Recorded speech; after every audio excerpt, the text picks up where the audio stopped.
Why, hello, everybody. Welcome to another great week here of DnDTime Brews. I am joined by my favorite co-host ever, the illustrious, the talented, the rockin' the bald Pete. And I am joined by the very man who once, in a head-to-head homebrew contest with Chris Perkins, brewed an entirely perfectly balanced class in 3 minutes. Jeremy the Beard, last name. Did we ever say your last name on stream? I realized I might not be able to do that. Oh, it's all good. Wait, we lie on these? I can lie. Yeah, about things? we can just lie. Yeah. Holy shit! Yeah, we can just make shit up. Happened. D&D. Just make shit up. Hi. So this is DnDTime Brews. Yeah, DnDTime Brews. We're gonna do some great homebrew stuff today for D&D. Oh, I'm on the wrong page. For D&D time. Pete, before we jump in, what you drinking tonight? What you got to? Oh yes, to quench your thirst. To sate my endless. I got nothing. I got a Sam's Adams Summer Ale, which might have been the same thing I was drinking last time, but I really like basically all of the seasonal Sam Adams beers because they're cheap, but pretty good too. Well, pretty good's a good way to be. And speaking of pretty good, I have Kraken rum and Coca-Cola. So that is the Jeremy drink. Like when I think of you and alcohol, I think Kraken rum. I know you've been on what's the one that you've been drinking on the stream so far? Well, the other one was cheaper, so I got it last time. That was the Sailor Jerry's. Yes, Sailor Jerry's is cheaper than Kraken. I would have thought the other way around. Yeah, it was weird. I don't know what was going on. I went to a liquor store, which a weird thing. Slight tangent before I jump into DnDTime Brews here. I went to a liquor store out here in Southern California. I come from Massachusetts, and when you want good liquor, you go to the liquor store and you buy your liquor. Well, you don't do that here. You go to the grocery store. Apparently, they have way more variety at way better prices at just your average grocery store. So, who'd have thought? The liquor store was way overpriced and didn't have as much. Probably well, that it was right next to a strip club. But anyway. Welcome to DnDTime Brews, our beautiful guests. I see everyone in the chat. We got I was just going to say, we got Reflected today. We got Bionic Shiba. We got Ian Grimm, Frog, Wyvern. And of course, I think I already said Pug, but Pug again. Yeah, you're pink today. So the colors are consistent across everyone. This is interesting. This is the exact content you want. Exactly. Let's talk about our brews. That was a conscious decision in the naming of the show. Was that we'd also drink during the show. But Sans Fire, hello. Oh, hey, Sans Fire. I know you came over from Maddie Morgs' stream last Friday. Well, welcome to DnDTime Brews. For you and for anyone who may watch this video later, or anyone who might tune in and start from the beginning of the stream, which you can do on Twitch. Really cool thing I didn't know about. DnDTime Brews is a DnDTime Brews is a show where Pete, he's the one below me, and Jeremy, which is the one above Pete, aka me, and all of you guys in the chat hang out and homebrew some cool magic items for Dungeons and Dragons. It's really cool. We intentionally design things around their use in our show, Pete and Jeremy's D&D Time. And it's not just magic items. Sometimes it's races. Sometimes it's class, subclass options. Today it's magic items. So yeah, we intentionally design it, plan it around use in our games. So keep in mind, these items may not be a perfect one-to-one match for a long-term game. Yes. Most of all of the things that we're probably going to be making here tonight will be made for since it's Pete and Jeremy's D&D Time, those are all one-shots that we run on that show. So these items are designed to be used in kind of a one-shot setting so that they're fun for that. Also, like a lot of the kind of more utility and role-playing kind of based items don't see the same kind of, like, they're disproportionately represented because that's not as much the focus of D&D Time. And one last thing, for those who may not be aware of what DnDTime is, every Friday, Pete and myself run a series of 3 one-shot adventures in our fantastical, wondrous world of D&D Time, where everyone can bring anything to the table and help to make the world a more erratic and eclectic place. If you're it becomes stranger every week. in a good way. If you're interested in playing or learning more, check out our website, www.dndtime.stream. Links below, pretty much any of the scrolls below the channel will link to the website. And you can sign up starting today, actually. Sign-ups are open. So if you want to sign up for next week's game, jump on, put in your name, and bada boom. Yeah, Farfel, exactly, pure chaos. A pure, unadulterated chaos. So, Pete, we're doing something funky today. We're violating one of the core rules of Bartholomew's Big Dag Bonanza, as we are unveiling some of the magic items, and by unveiling, I mean we're creating live, so everyone will know what's in the bag. Yes, these new things, you will be aware that they are in the bag, and you will know kind of like also their approximate value and how we rate them and would stack them up against other comparable things in the bag, because we're going to be doing a little bit of that as well. Just a little bit. Yeah. It should be a lot of fun. Me and Jeremy, in kind of preparation for today, have put together, we hope to get through several magic items over the course of the stream. We usually go a couple hours, so probably till about 11 Eastern time if that is your time zone, which it is mine. We've both kind of put together, I think it was 8 each that we did, just titles and kind of like rough description of what the item might be. And Jeremy has created a straw poll, and we are going to put those out to you in, I think, just a few seconds, and let you vote on which ones you're most interested in. I think before we do that, yeah, we're going to go through the concepts we've kind of thrown together. We have done none of the actual item creation, really. We've come up with like a name and like a few ideas. This is just to help to kind of pare down the chaos of brainstorming. We've done a couple brainstormings here, sessions here on Brews rather. It's gone okay, but it always kind of ends up getting lost. So this time we're going to just talk through each of the rough ideas we got, and then on each one we'll actually, work as a group. We'll brainstorm for what we want that specific thing to really look like. So without further ado, Pete, I'm going to scroll up to the top, and let's talk about our different items. So I guess I'll start it off.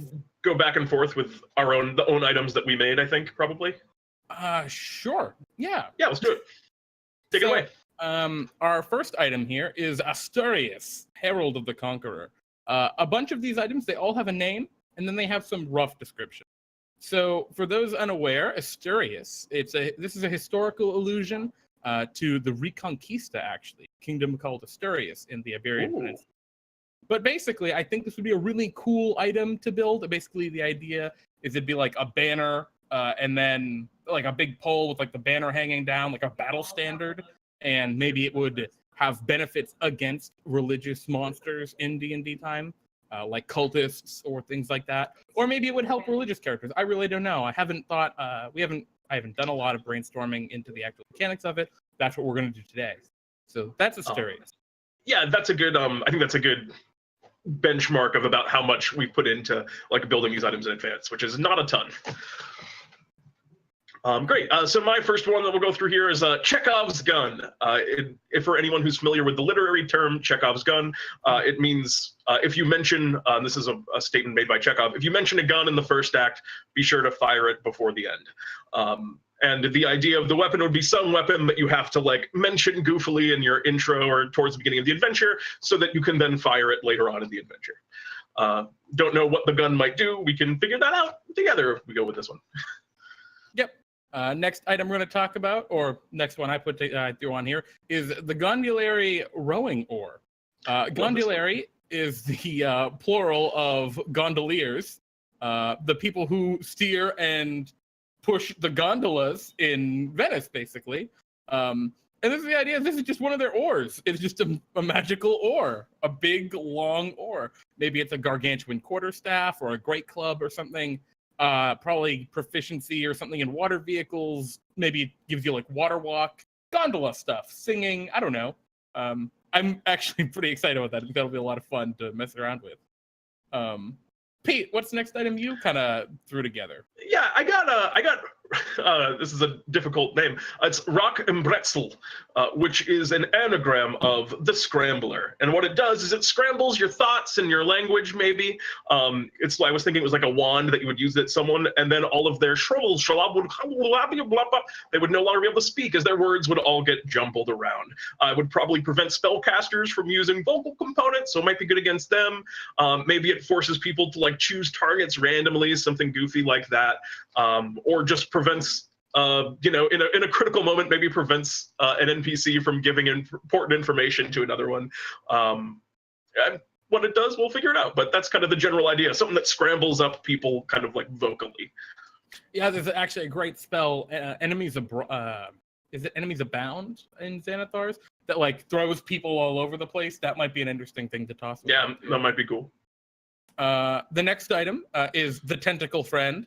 It is a disembodied tentacle of an eldritch horror. Maybe it's a familiar, maybe it's some other kind of companion. Maybe it can be a beast companion. I don't know, man.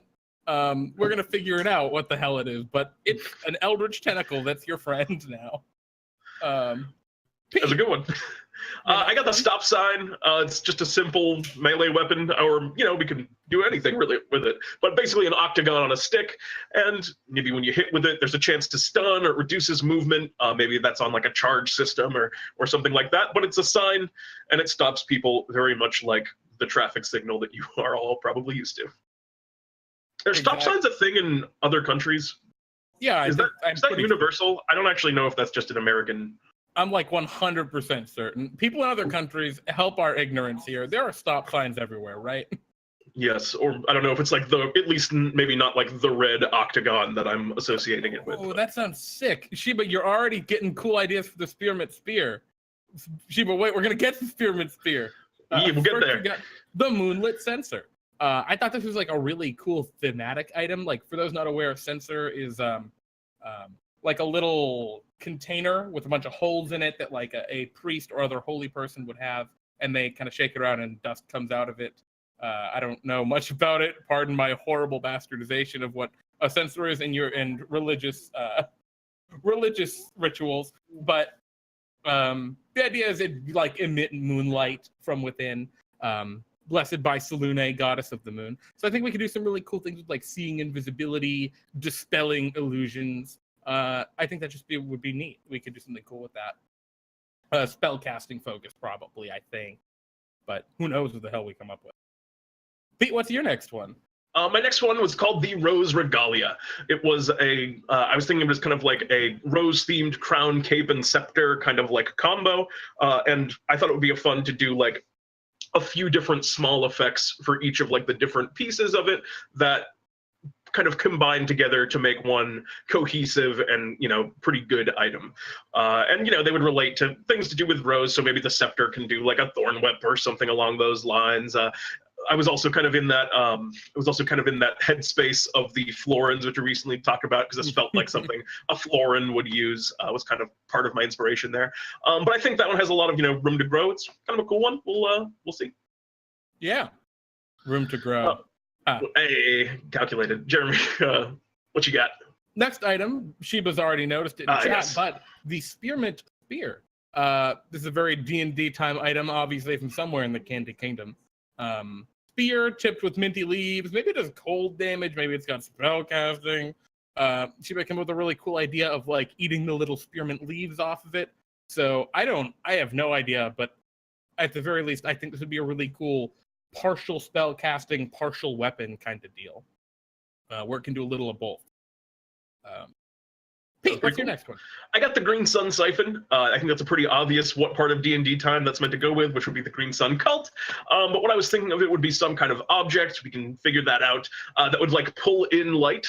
And then later on use that light for some other purpose. Like the example I gave was maybe it like pulls in light, creating darkness, and then you can expel the light back out in some kind of like radiant blast or something along those lines. But basically to take light and then do something with it. So kind of this cool like two-step process. It's also thinking that maybe like when the light comes out, it would be green, but there's a lot of different stuff that we can get into the nitty-gritty on if we go with that one. Yeah. The next item is Vermes Tincture. This is a consumable I put on there. I thought it just sounded good. I really liked the name, Verme's Tincture. It's a good one. It just sounds like a D&D magic item to me. That's pretty much where I stopped, however. I have no idea what this consumable does. That's all I got. My next one is a very open option. I was going to say my next one was also a consumable. Actually, I have the ooze booze, which would be some drink that would maybe give you the powers of an ooze. That's very vague. Very dumb. Yeah, it would either make you dumb, or maybe if you take slashing damage, you become 2 copies of yourself. You can slurp through walls and small cracks. We can figure it out. I think that one could be fun. It'd be gross too. Maybe if we don't use the word schlorp. Schlorp, I think, is the only word to describe ooze movement. That's all I got on the ooze booze. What else you got, Jeremy? What about schloop? Schloop? I don't really am attached to schlorp. What if they schlorp and schloop? They schlorp and schloop about? Yeah, I can get into that. Anyway, the next item on the list was Engurvadal, I believe. Engurvadal. I'm not sure how you'd pronounce that precisely. This is a legendary magic item from Nordic lore, from Norse mythology. That's all. All there really is about it, that in terms of information, is that it has cool runes on it that glow brightly, vibrantly glow or gleam in war, and they just kind of dully, dimly glow in peace. And its name literally translates to the stream of anguish. So there just might be some cool stuff we can play off of with this weapon of like punishing those who would fight in war or something. Oh, that sounds pretty good. I'm laughing at what Tricky Dick again says. Has nothing to do in game, but if for whatever reason Pete rolls a 1 back-to-back, he has to wear his bow tie on the top of his head for the rest of the session. Maybe someday I will put in that. Next time we do an April Fool's game or some other game where it feels appropriate, I will take that challenge. Tricky Dick again. Now, Pete, what's your next item?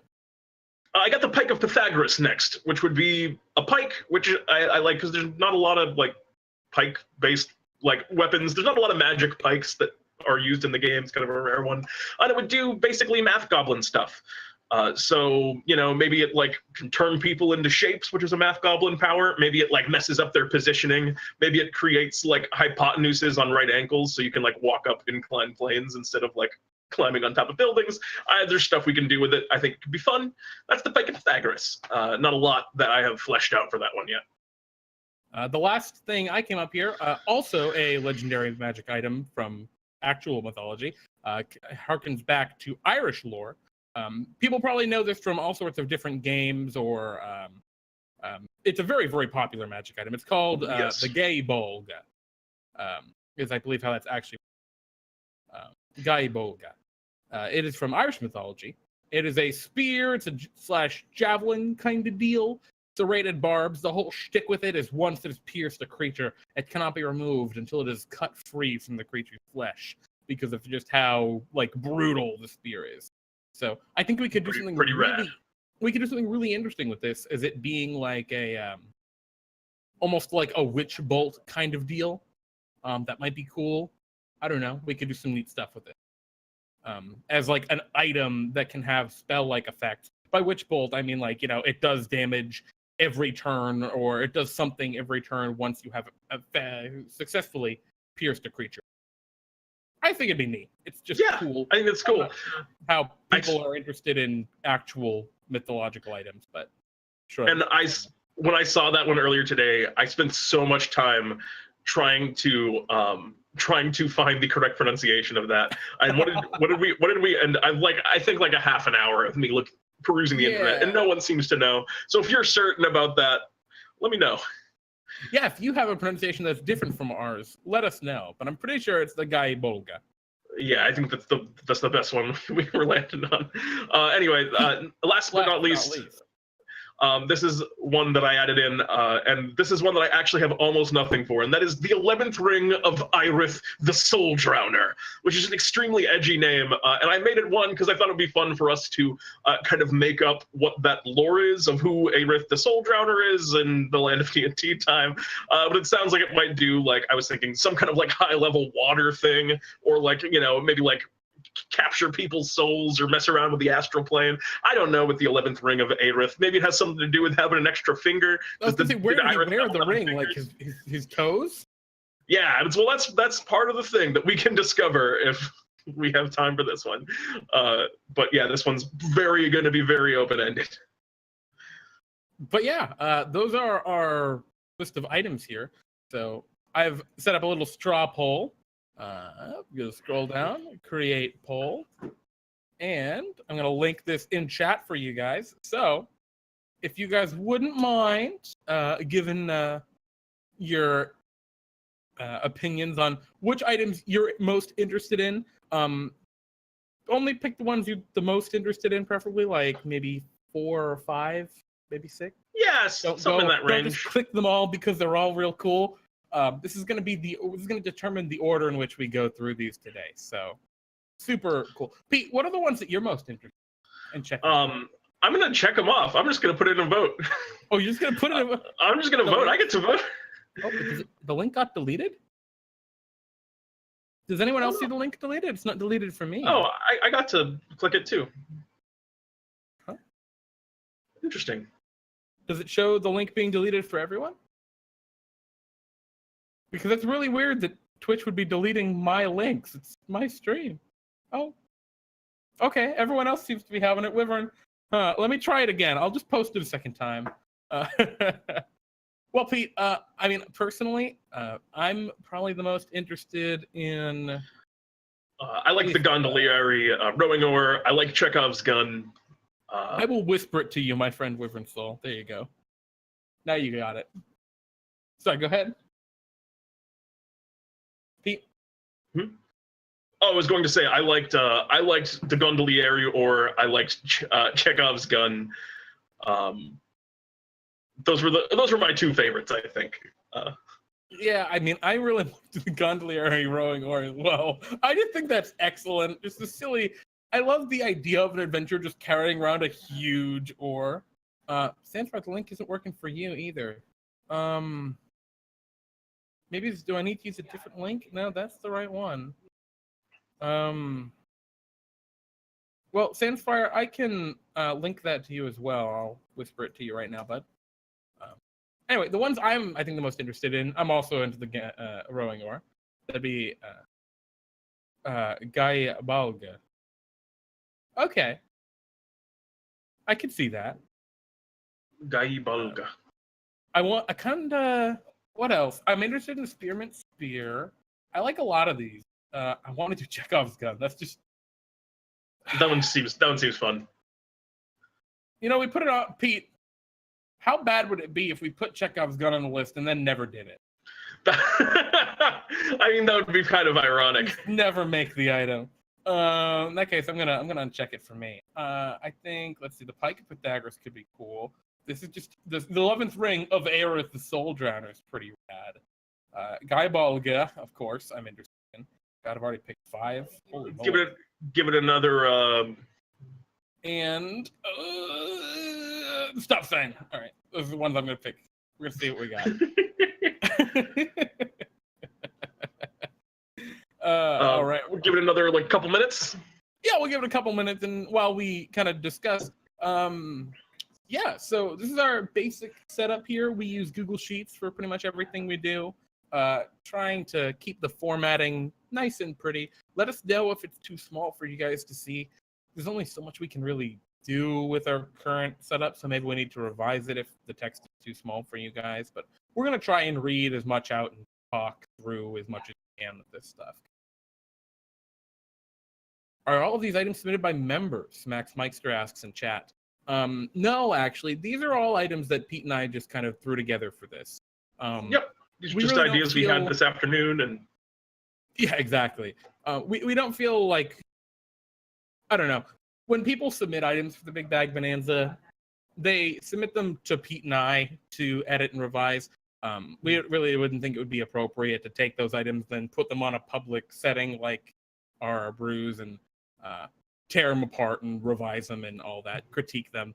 That's not something we're interested in doing. Yeah. That's just not what people are signing up for. Yeah, and maybe someday we might do a thing where we'll be like, hey, we'll critique other people's items on the stream, and we'll have like an active thing where people can submit for that if they want to. But yeah, this week we're just doing stuff that we made. It's not a bad idea for the future. That could be a good one for next week, since Wednesday for DnDTime Talks, we are going to be going over magic items a little bit more. So yeah, I mean, that could be a really cool idea, right? Is this week we build some stuff together, and maybe next week we do some critique and accept people's own things. I think that's about that in the chat if you're interested. But yeah, anyway, this is our setup. We use Google Sheets. Google Sheets is great. It allows Pete and I to both work at the same time. If you haven't used it before, I recommend it. But as we scroll down, we have our implementations here where we're going to just put in our item text and our item description, so it'll look all pretty. When we format this to have columns, it'll look pretty much just like the player's handbook. Or not just like, but pretty nice comparatively. Oh, it's not working because they're not picking the whole page. Anyway, it's pretty cool. And then down at the very bottom, we have some common language. This is just for when we're creating items. If we have an item that wants to cast spells with charges, we have that stuff. So we've given you guys a couple minutes to put in your I think votes. That's probably long enough. Yeah, if you haven't gotten them in, well, you've waited too long. Because, Pete, our first vote, our top vote right now, that's weird, not reordering them. I mean, is there a way to descending order? Yeah, just refresh the page. Oh, great. Our first item is actually the Guy Bolg. All right. So let's do it. Unexpected. I really, actually, I guess it's not that unexpected. Let's be all right. So let's look at the Guy Bolg. So first we have just the basic concept of it, right? Irish mythology, spear/javelin with a bunch of serrated barb. Max is excited.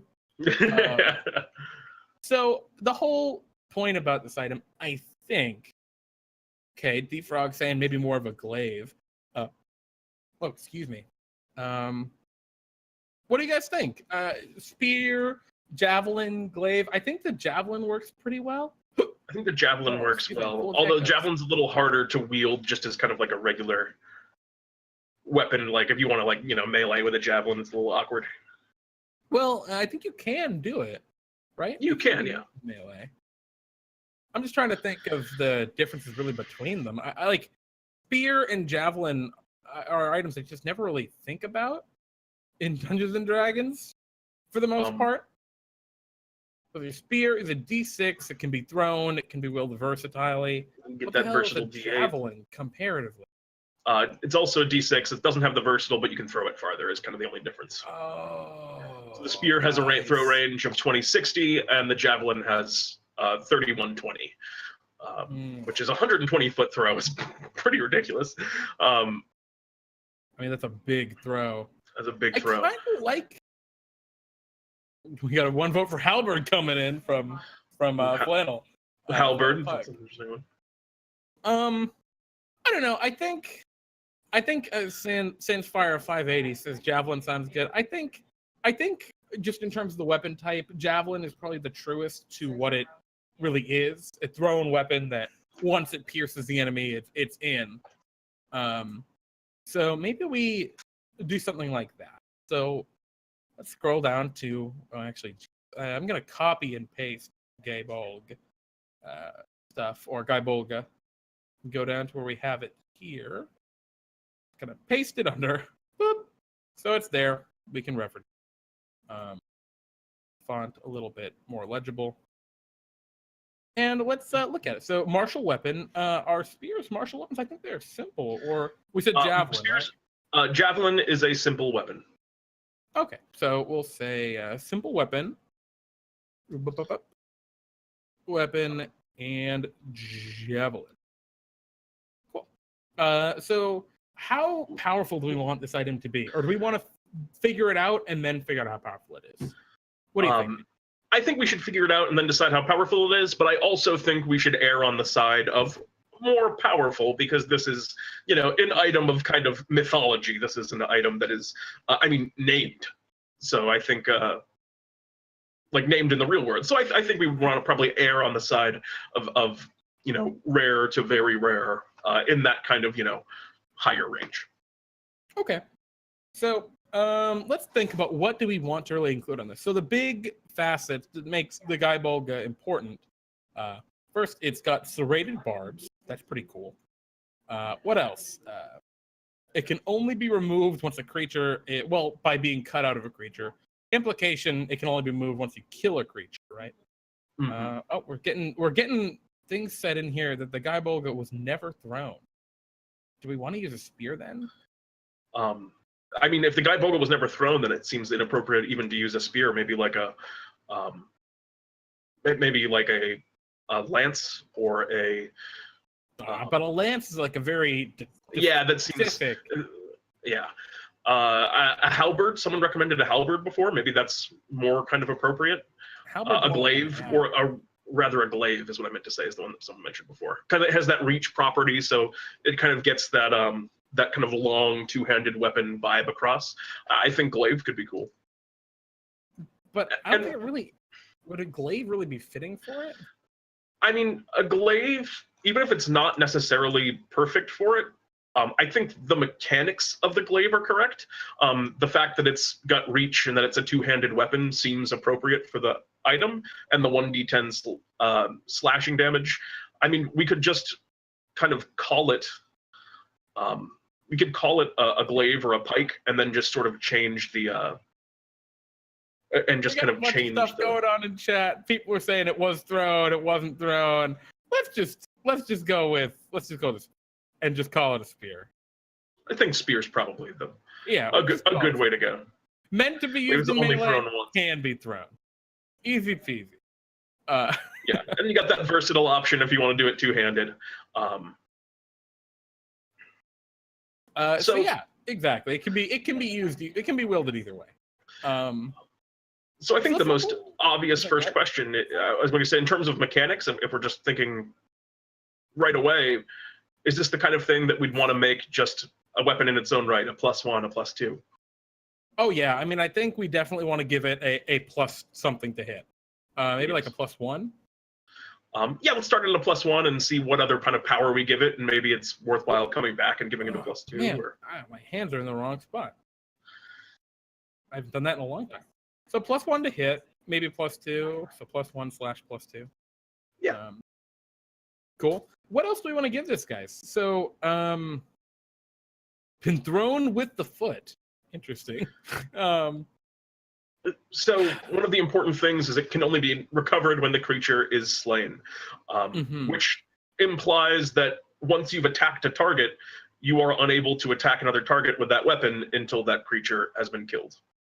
Is that similar to the Sword of Vengeance, or is that no? That's more when they attack you. Well, the implication with the Guy Bolga is that it sticks in and it doesn't come out because of how vicious and serrated the tip of this weapon is. So I think definitely running something like that would be beneficial. I was thinking maybe, let's see, we got people saying in chat like a damage per turn. Wyvern Soul says might be cool. And we got a second from Sandsfire. So yeah, I like that. I like the idea of maybe think of I said like Witch Bolt in my kind of idea. Maybe we do that, right? We work in once you hit with this ability, like Witch Bolt, each turn you can use your action to jostle it and hurt and basically damage the creature again. On the condition presumably that you are within melee. Yeah, right. So maybe on hit it'll grapple. While the creature's grappled, it does, on your turn rather than attacking, you can choose to auto deal damage, right? Something like that. I feel like the on-hit grapple is a little bit dangerous for locking things down. Yeah, grapple might not be the right term. Maybe it's just kind of like Witch Bolt, where once it's stuck in him, if you're within melee, you can use it in action to deal the weapon's damage for free. I like that. I think that's cool. And I think people are liking that too, right? Damage per turn or a wound that hard to mend. What also might be cool, right, is that damage dealt by this weapon can't be healed. Now, there are other magic items in Dungeons and Dragons that do that. That is their own feature. I believe weapons of wounding. Mm-hmm. Yeah, I might be wrong. But we're talking about in the context of D&D time. Very, very, very rarely do enemies. That's just not a feature we frequently use. Trolls are a very uncommon enemy, and even when they do exist, their healing is often easily mitigated by fire or acid or something. I like that as well. So yeah, let's say something like that, right? It prevents healing. We'll put that on the brainstorm.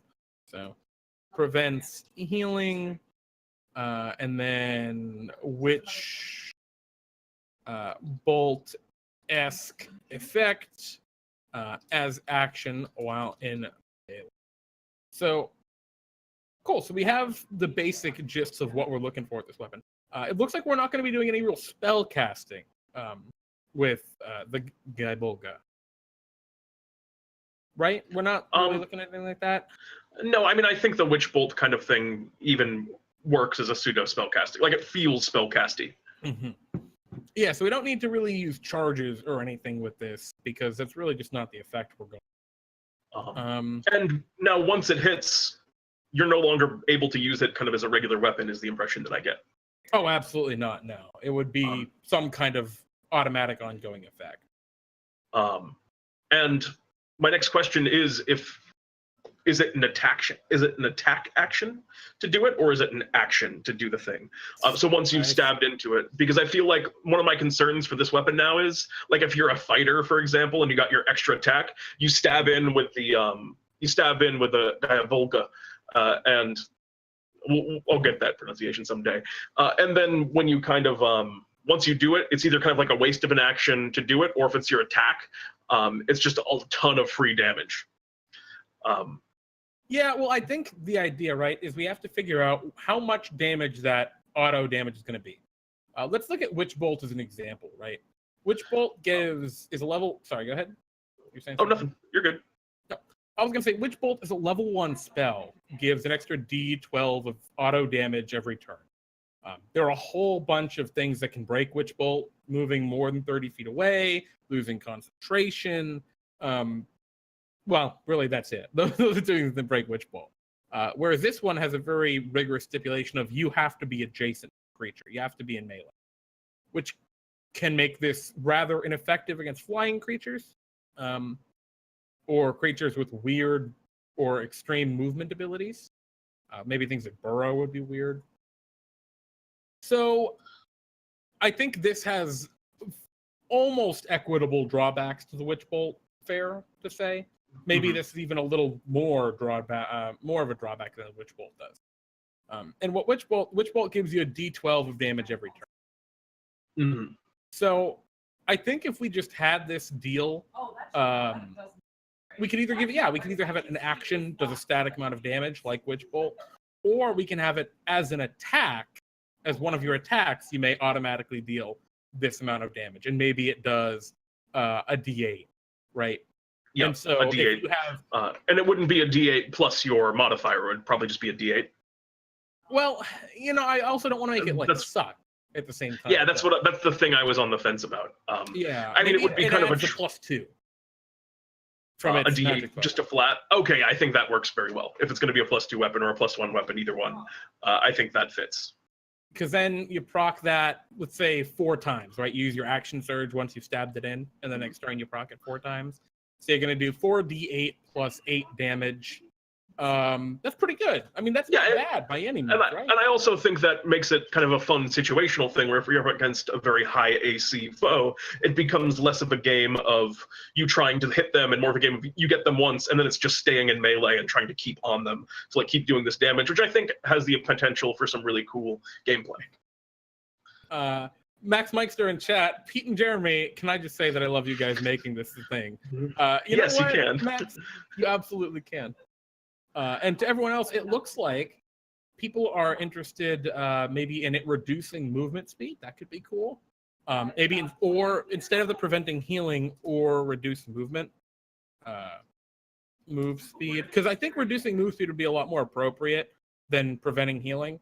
Just because, like, you want to be able to keep up with the creature if it tries to run away from you, right? Or to attack a different target. And then people are saying maybe like on hemorrhaging damage.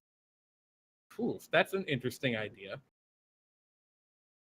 We're getting a little complicated at that point. What Flannel Pug was saying, hemorrhaging damage, and I know a bunch of other people have been mentioning stuff like this too. The idea would probably be like it would do maybe a D4 on the first turn, then 2 D4s on the next attack, then and ongoing. The problem is that's like that's a lot of damage at that point. It's also just a little bit annoying to track as well. It's not it's not simple to use, which is one of like, that's a big thing in our item creation at DnDTime. Let's just say this like an overarching thing. One of the things we try and do is make items get really straight to the point and have like one core thing that they do. Because like we've had a lot of item submissions that I think would be really cool in a long ongoing campaign that have like different tables that roll on for different effects. But a lot of the time that's just a lot to mess around with in DnDTime, and we try and keep games moving quickly. So that's like a design philosophy we try and kind of steer away from on the whole. So maybe what could be a cool idea. So let's stick with the Witch Bolt-esque effect. So Witch Bolt-esque effect while in melee. And I think this... Pete, what do you think? I personally want it to be every attack instead of as an act. I agree. I think if we do a D8 plus 2 and make it for attacks, I think that's reasonable because it's not like as powerful as your actual attack because you're not getting your strength bonus to it. And yeah, no, I think that's in a good place. I think we make it the +2 weapon. And I honestly think that if we want to put in like the prevent healing thing, I don't know about the reduced movement speed because it's just going to be a permanent debuff basically once the spear is stabbed into someone. One thing that who said it a while back, I believe it was Sans 580 says, Sans 580 says, when the creature is slain, it magically returns to the owner. That I think is a really cool extra little ribbon to put on it. I actually also really like that. I think that's really cool. Yeah. So creature impaled with the Gaibolga. You may substitute. So on your turn, when you take the attack action, you may substitute any of your attack. You may substitute any of your attacks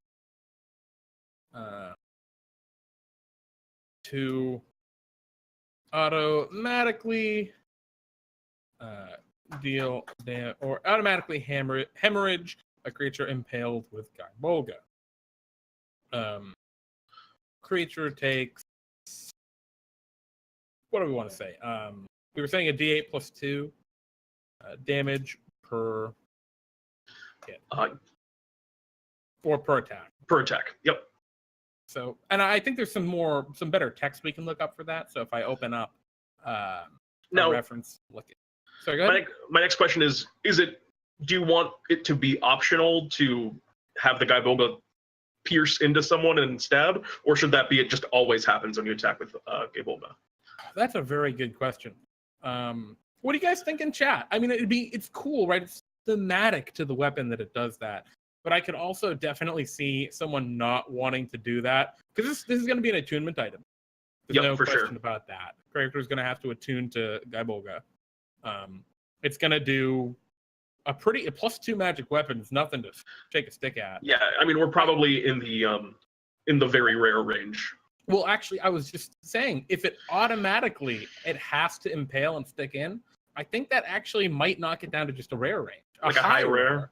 Like a high 400 or 500s. Because we're looking at basically where 1 to 300, Big Bag Bonanza, Fable tier, or for story tier adventures, 1 to 300, we're looking at uncommon magic items. 300 to 600, rare magic items. 300 to 900, very rare, and above that legend is our basics. Yes. So it would probably be in like about the 500s at that, which I like. Luminieron says, I think you should have it stick in, I think is what he's saying, because it's thematic. I like it. Completely agree. Yeah. Feels right for the weapon. Now, my next question is, what does Guy Bulga look like? Because I think we're kind of there on what this item actually does. So what is, do you know? Because I don't actually know. I think the reference that I have for Guy Bulga is the same as Max Meister's in chat, which is from the Fate series. Character wields it as like, it's kind of this like shimmering red spear, which I don't know if that's like what the traditional look of it is.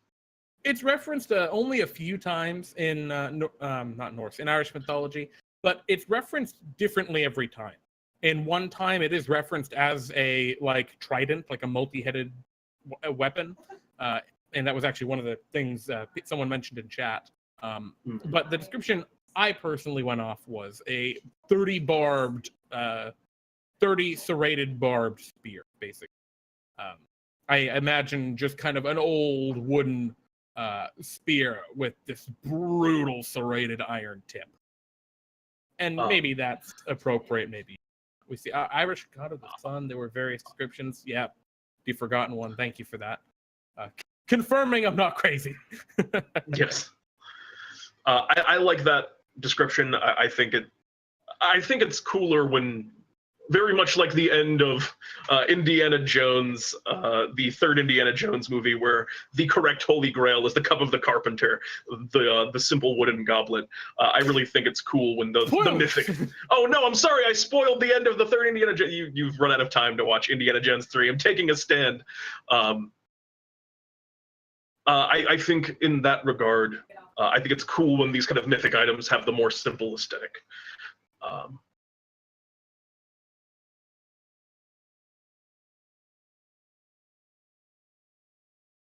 Yeah, Bionic Shiva also says spoilers. Well, you know what, Pete? Luminarian, rather. Thank you. I'm not crazy. I'm not crazy. So yeah, at this point, we're pretty much just finishing up the basic gist of it. We need to figure out how rare we want it. I think this is definitely not a story tier item. This is a plus. I think this is a high Fable tier item. So in Fable tier, that just means we call it rare. Yep, that's all. It definitely requires attunement. I think rather than using plain, I don't like the word plain, but I like the word simple. Okay, sure. Simple is like the people's thing, you know? This is the kind of spear that like a fisherman on the shore would have to catch fish. But then the vicious kind of iron, almost like, I imagine almost like a rusted iron tip, right? This isn't a gleaming item. At least not in my necessary. I think I'm of the same opinion. Certainly not shining.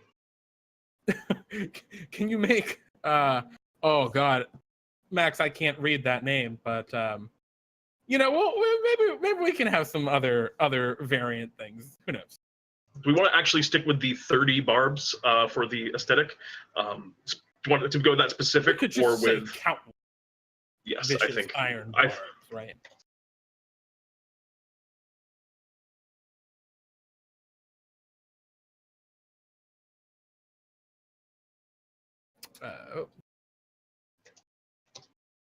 Becomes impaled in the creature. You may not use spear to attack another creature. Still. It's probably a cleaner way. Yeah, it's just like becomes impaled in the creature. I think once I think saying impaled. Yeah. Okay. Cool. While it's impaled, you may not use spear to attack another creature. To attack another creature. Subsequent attack until the impaled creature is slain.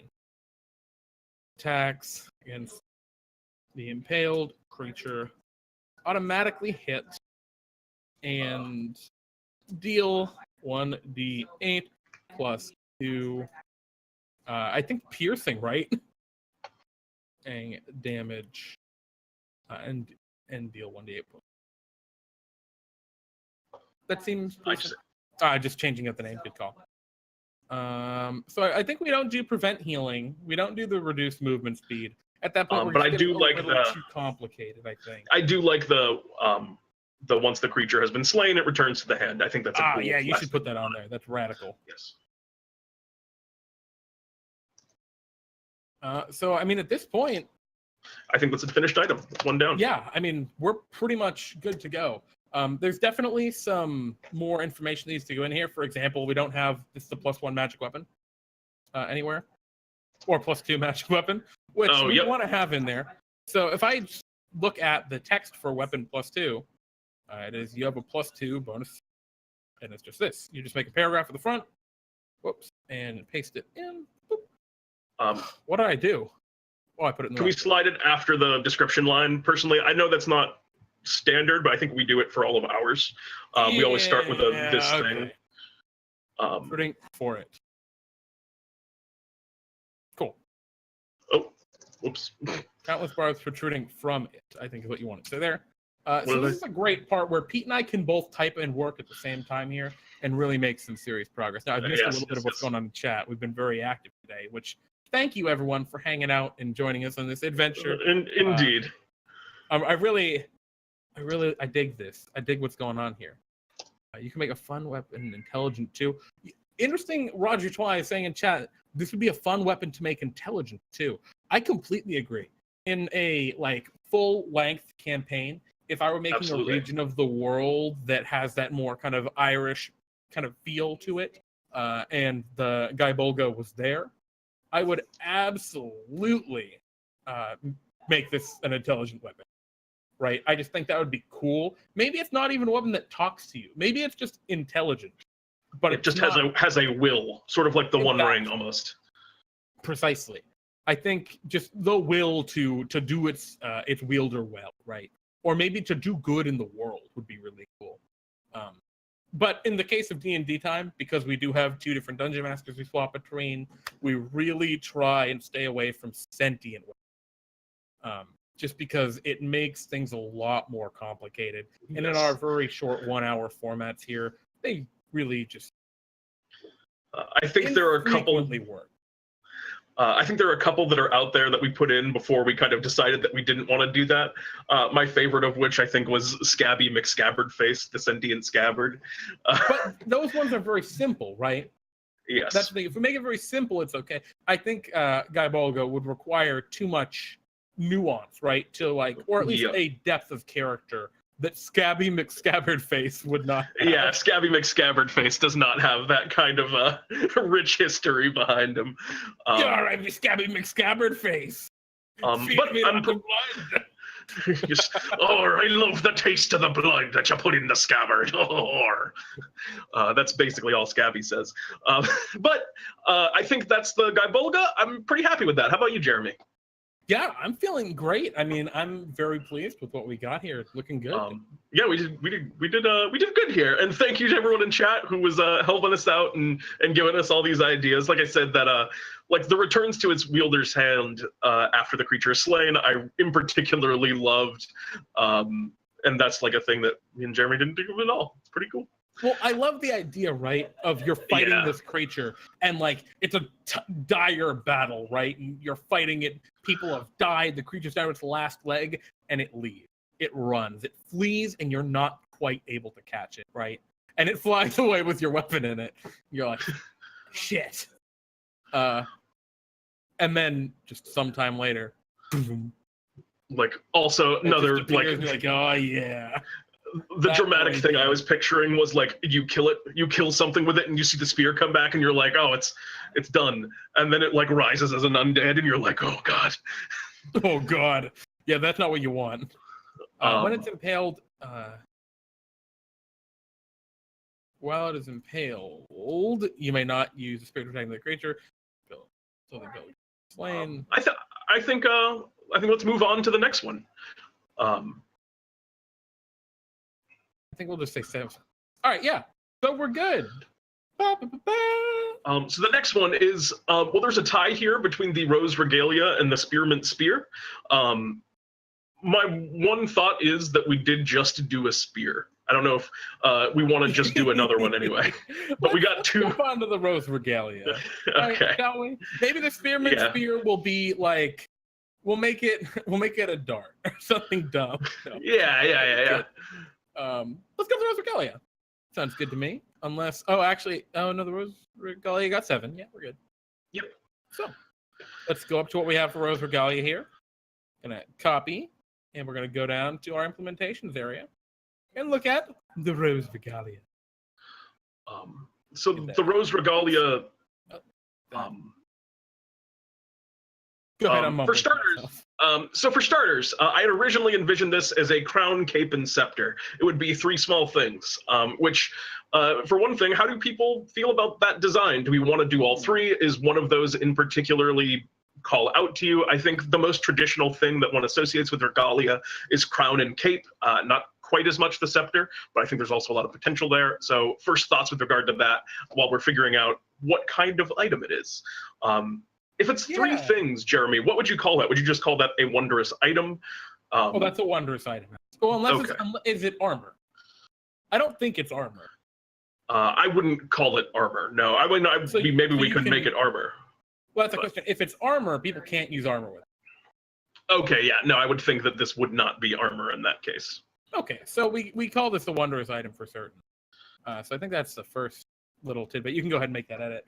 The second question, right, is do we want this to be 3 or 4 separate things, each with their all own small effect?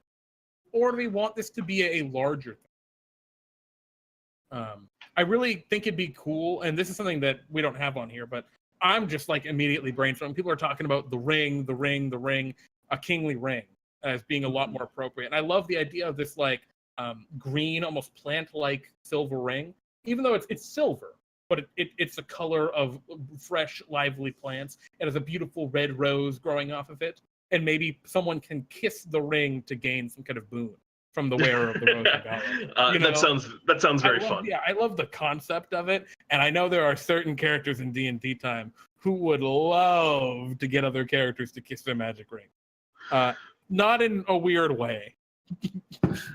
I said it in a weird way. Yeah, people are definitely into the ring, so let's just ditch the scepter now and just say crown, cape, ring. Wonders, and a scepter makes more difficulty too, right? Because it's like, what are you doing with the scepter? It feels it feels very spellcasting implementy. Yeah, it definitely does. But like that also takes up one of your hands. If you've got other cool stuff, that means it's now harder to use. Agreed. It also means this is a lot more open to non-spellcasters potentially, or non-inherent. Also true. So I guess my first thing that I was thinking for the cape, own kind of. Before we do we, and this is for you, chat, as well as you, Pete. Do we want it to be 3 small things, each with their own small effect, or do we just want to describe the full outfit and then say the total effect it gives? What do you think? My thought would be that we wouldn't specify in the item.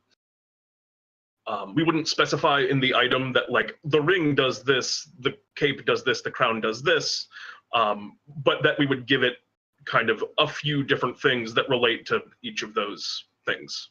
So it wouldn't be individually specified. Okay, yeah, it seems the chat agrees here. So, yes. Bionic Sheba, Flannel Pug, your voices have been heard. Indeed. Everyone who is silent, you have been ignored. D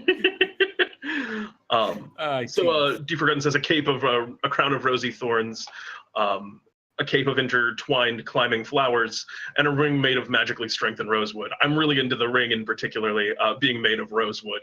I think that's very cool. I like the flower cape too. Well, my thought, I wanted to say this on the cape. Would you want to switch the crown and the cape and make the crown rosy thorns and then the cape intertwined flowers? Wait, no, the other way. The other way around. Yeah. And then the cape could have some kind of like thorns, like when you get hit, deals a little damage back or something like that. Yeah, I think that'd be really cool. And howdy, Zero G Ninja, welcome to the party. Welcome. I think that'd be really cool. I like the idea of, and let me just give you a little more space to edit here by removing spaces up here. Yeah, go ahead and let's just make some more notes down here, so we have some room. So we were going to say a cape. Oh, what just happened? This I think we can just move this straight into flavor text because I think that's very cape of thorns. Oh yeah, I mean if you have a good description for it, roll for it. Go ahead and put it in. What am I doing? Oh, I'm in caps lock mode. My bad, guys. Cape of thorns. Yeah, okay. So we got that. Wearable rose that is pinned to belt. That's not a bad idea, Zero G. So maybe we had talked about ways to like give different boons to each other. What do you guys think about that? Like, is this being a very Buffy supporty kind of item? Or do we want this to be not the kind and benevolent rose? I imagine it's like a royal thing, right? The royal Florin house of roses. Oh, I love the House of Roses. That sounds cool. That sounds like something I could do in DnDTime right there. What do you think, Pete? That like hit that same vibe for you? Yeah, certainly. So the crown, mushrooms. Now, I don't think we're doing the mushrooms here. But I love, man, I'm just so into that hardened kind of rosewood ring. But I like the idea of like the rose growing out of it too, right? Yeah, I mean, maybe that's something that's going to be left to flavor because I mean, we don't want to like spend too much detail on the. What I have right now is this crown, cape, and ring are made of interwoven flowers, rosy thorns, and beautiful strength and rosewood, respectively. I think that's enough kind of to go on for. Agreed. Yeah. So, for flavor. Chat. I guess first question here. It seems like we're going to be doing some spell effects at the very least with the Rose Regalia. What do you guys think about this? Do you want this to be like a spell casting focus? Do you think that this should be a thing that people can cast spells from? Or is this more of just a wondrous item that can cast spells? What do you think? I mean, my initial thought is a kind of a wondrous item that anyone could use, but that can cast spells. Okay. I kind of like that idea too. Sinfire says, when a druid uses Entangle, it turns into Rosevine and deal damage. I don't know about necessarily like limiting it just to a druid, but I do like the idea of maybe an Entangle that makes, Rosevines or thorny vines. Yeah, I think that could be cool. And actually, that's a really interesting point coming out there, right? Do we want this to be requires attunement just from anyone, or requires attunement by a spellcaster, or even as Nietzsche's requires attunement by a druid? We can really go into a lot finer depth if we restrict it more. But because of the nature of DnDTime, it makes it kind of maybe we want to stay away from that restriction. Yes. Again, in a full feature campaign where you're going to have a druid or something, you could definitely style this a lot more toward a druid. Zero G-Ninja, thank you for your subscription, bud. Oh, thank you. Super appreciate your support, man. That's awesome. Thank you. Anyway, I super dig this right now. Let's talk. All right, so let's talk spellcasting. We're doing spells. I think we're going to do charges, right? Let's talk what kind of spells we're interested in. So yeah, we could do a charge system and then just kind of make it flat across the board. So you can use like if it has 3 different things, you can just use all of them. And thank you, Luminarian, for following. We super appreciate every follow. They're super helpful for us. Indeed. Indeed. They really do help us a lot. And that way you don't miss any wonderful DnD time. Feel free, by the way, for those who are not currently on our team's or our Discord server, link below the show. It's pretty cool. That's where you can hang out with more DnDTime people and just kind of get to know what's going on and join in our games on Fridays. So let's talk what kind of spells. We got people calling out the Flannel Pug in chat asking Charm Person. Absolutely Charm Person. Right, Pete? Yeah, I think that's the crown move. Rose Regalia, yeah. Yeah, I think that represents the crown very well. We have D Forgotten says Hail of Thorns as a reaction to melee attacks. I think that's interesting. It makes it a little bit more complicated to word, but I think that that's a cool idea. Hail of Thorns. And Zero G Ninja, thank you for the follow as well, my friend. Subscribing before following, a bold move. I'm sure it'll pay off. Oh, wow. I think it already has. We got Hail of Thorns from the Cape. Throrins, if I can type correctly. And I like Warding Bond from the Ring. I actually don't quite know what that spell does. Warding Bond is a really cool spell where the way it works in 5e is very rarely used. It requires 2 platinum rings worth at least 50 gold. 2 people wear the rings, the cleric, presumably, who has the spell, and the other person, whoever is the recipient of the spell. And then for the next hour, once the spell is cast, the other person takes half damage from everything, and the cleric takes the other half. It's a really cool damage transfer. I'm going to protect my bros by dying a little bit kind of spell. Very rarely used, but really good. Actually, like way better than it has any right being. I think that is cool. I love the idea of like my benevolence, and maybe you can grow a ring for someone else to wear, right? That just feels sweet. Speak with Plants from Flannel Pug, and Zero Ninja, I'm glad you've been watching. I'm glad you've been enjoying DnDTime. Luminarian. Yeah, please, Pete, go ahead. I was going to say, we have signups on Sundays. Is it open yet, Jeremy? Have you opened it yet? Of course. Signups officially now open every Sunday. I'm getting a network error. Is that yes, they open. I'm good still. I can still hear you. Sorry, guys, I had a weird internet thing. I freaked out for a second. I thought the stream crashed. So yeah, you can hop on our website, and there's on the website there is a want to join. What's the specific name of the link? Also, if you go on our Discord server, there's useful links, and on that useful links is the sign up link as well, I believe. Yes, So DnDTime.stream/signups, and there you can sign up for Friday's game. Yeah, it's pretty great. We got some actually really cool stuff planned for this week, but we're not going to spoil that right now. Anyway, let's try and finish up the Rose Regalia, and then we'll refresh our drinks real quick and come back for the remaining couple. Sure. I think in the interest of time, I like the 3 things that we have there. Cool. So let's scroll down to spells. Cast spells with charges. Awesome. Luminarian, we are cool with anyone. We have had people who their very first time playing D&D has been with us. Don't even worry about it, man. We're super cool. Yeah, we love a noob. Hope you guys like a noob. You are our favorite kind of person as a noob. So D&D time.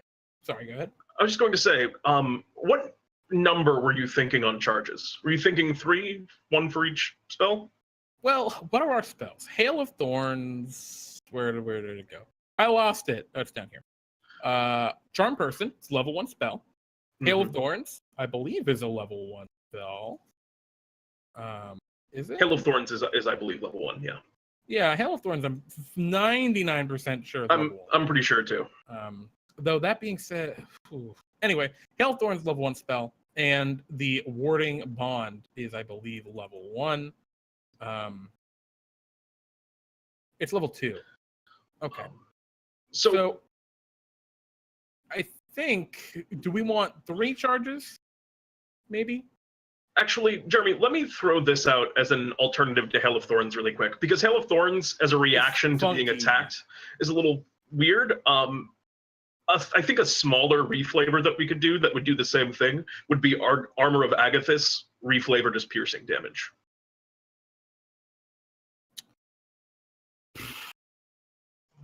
I think that's simpler, at least. A little reticent with that. What's your concern there? It's just a weird kind of spell. We could do like a Conjure Barrage kind of deal, where it just sprays arrows out, or not arrows, but thorns out everywhere. The problem with Armor of Agathis is it is expressly cold damage, and I don't like the idea of, if we can avoid it, going in and changing damage type. But why not use a Hellish Rebuke at that point, right? And just call it. Yeah, that also would have worked similarly and have it be piercing damage. Yeah, it's just that the Hail of Thorns as a reaction is just kind of a strange thing to put on, because it specifically Hail of Thorns applies to a weapon and then you hit with it, which makes it kind of janky. It's like a 2-step instead of like the 1-step on one of the others. So actually, we want to cast spells. So item of cast spells with charges. Not weapon of spells. So item of cast spells with charges. This is generally going to be either a rare or very rare kind of item, depending on what spells we give it. It has a whole crap load of charges, generally speaking, but we can tune that down. So I'm going to copy and paste the text up here so we can start digging in. Boop. Oh. Whoa. Messed that up a little. There we go. So, the Rose Regalia. This.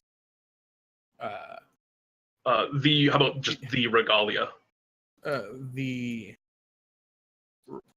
Regalia has 7 charges. So we probably want to immediately get that to 3.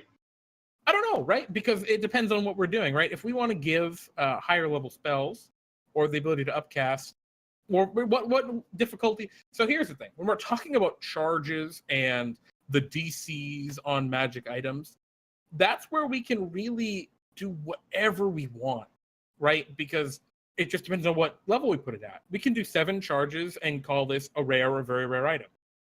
Or we can do 3 charges and call it an uncommon item and have the lower DC. What I would probably want to err on the side of lower, especially 1, because we always need lower tier items in the back. That is an excellent point. We'll call it 3 charges. When holding it, you can actually spend 1 or more charges to cast one of the following spells from it using your spell save DC. So right now it's using your spell save. We want to say a spell save DC of 13 if we're going to do for uncommon. Yeah, let's do that. DC of 13 and spell cat. And we don't need a spell attack bonus for any of these. Spellcast spell save DC of 13.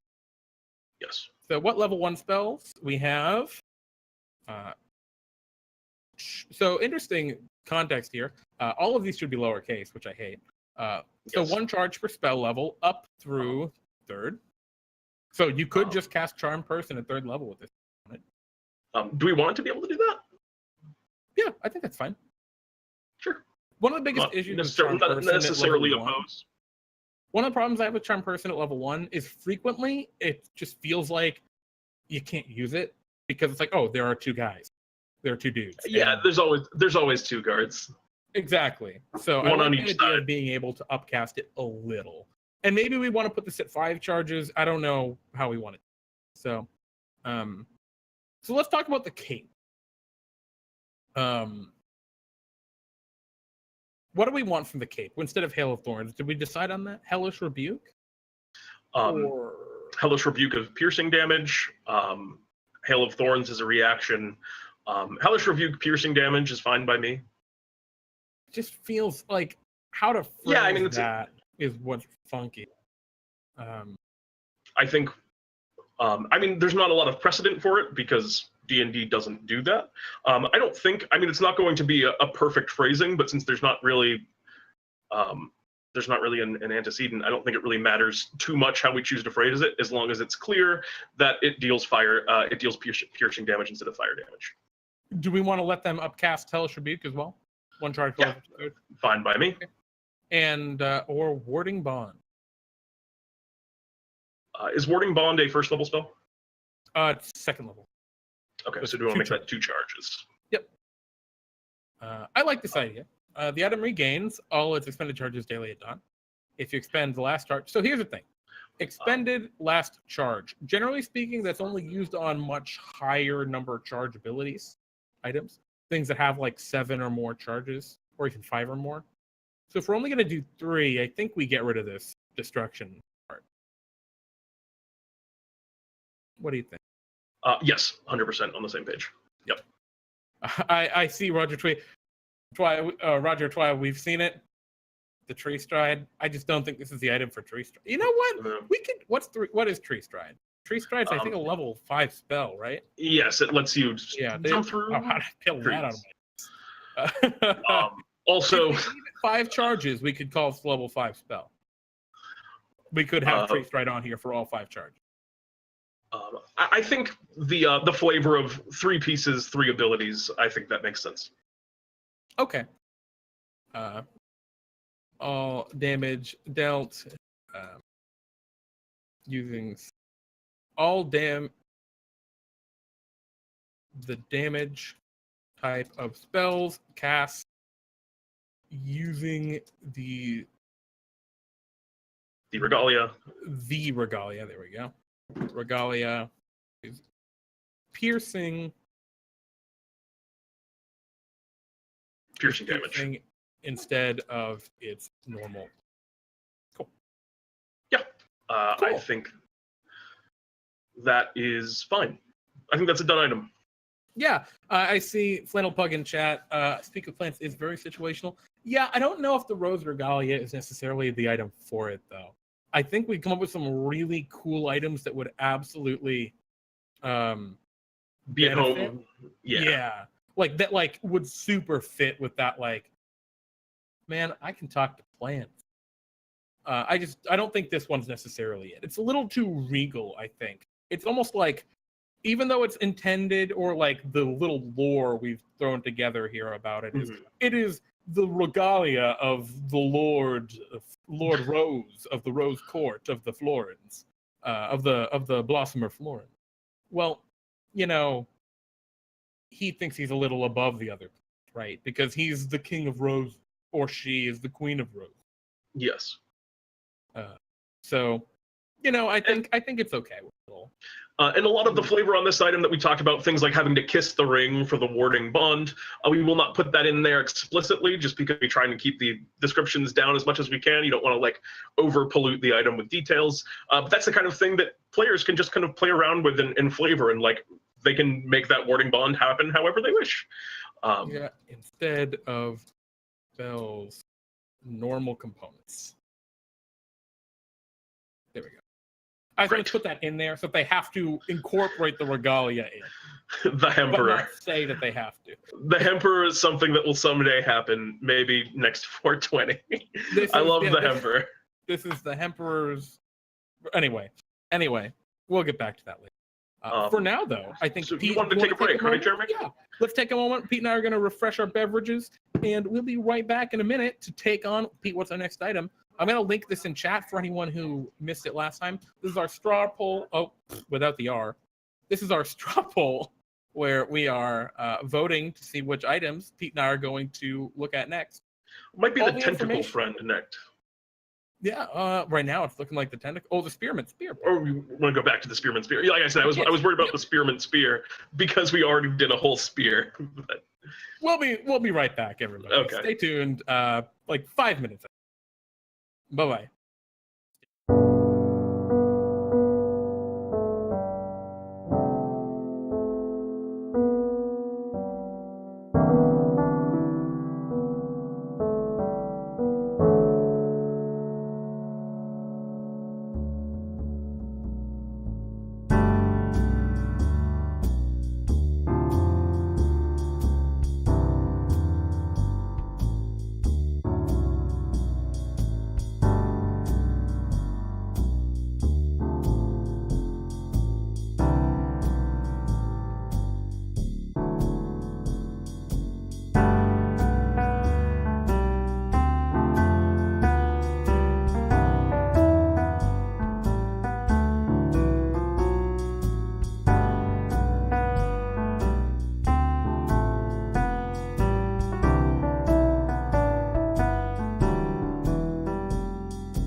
back, everybody.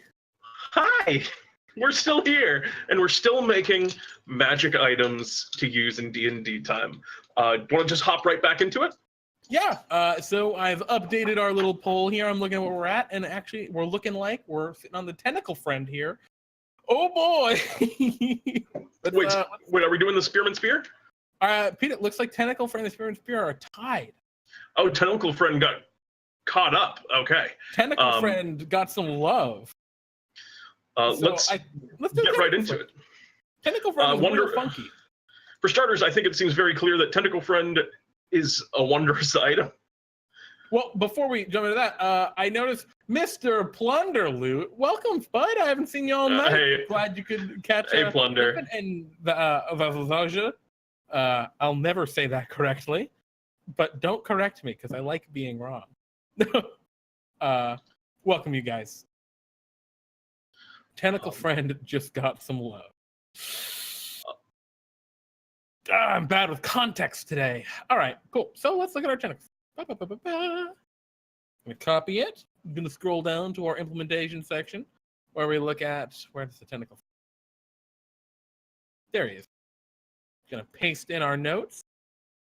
And I hope you guys can read these. If you can't, please let me know in the chat. That'll just mean next week I will take some time and, well, in between now and next week, I'll take some time and try and clean up our overlay a little bit to make it a little more visible for you. Maybe that just means bigger text. I'm not. We'll figure it out. Pete, Tentacle Friend, wondrous item. Yeah, I think pretty clearly a wondrous item. Guys, what the hell do you guys want the Tentacle Friend to do? Yeah, what does the Tentacle Friend do? Initial idea, it probably has some type of grapple or restrain ability. Well, what is it? Let's take even a further step back here. What the heck is a Tentacle Friend? When I heard you, everything. Dirty Ninja. Oh boy. It eludes. We're not going to do anything too graphic with the Tentacle Friend. That can be left to your imaginations. Yeah. Oh boy. As a matter of fact, I'm sure it will be left to your imaginations. Is it a type of figurine of wondrous power? I mean, that's an interesting idea. That is an awesome idea. Let's look at the figurines of wondrous power. Actually, that's such a good. I'll get them up for me. So if we're looking at the figurines of wondrous power, they are a statue. You bring the statue to life, and it becomes a creature. So I like the idea of just a statue that's just like a weird tentacle. That's just. Well, maybe it's not. Maybe it isn't a figurine. Maybe it's always there. But I think we can use a lot of the same ideas from the figure. So, for example, it's a statuette of a beast, small, fit in a pocket. So we've already figured out it is a beast, or it is a kind of creature. It has that creature's stats, and I think that might be a good idea for our Tentacle Friend. Maybe we pick, maybe not a beast. Maybe we look at Uzu. What is the most tentacle-like monster? Octopus has tentacles. Oblex sort of has. It's got slimy tentacles.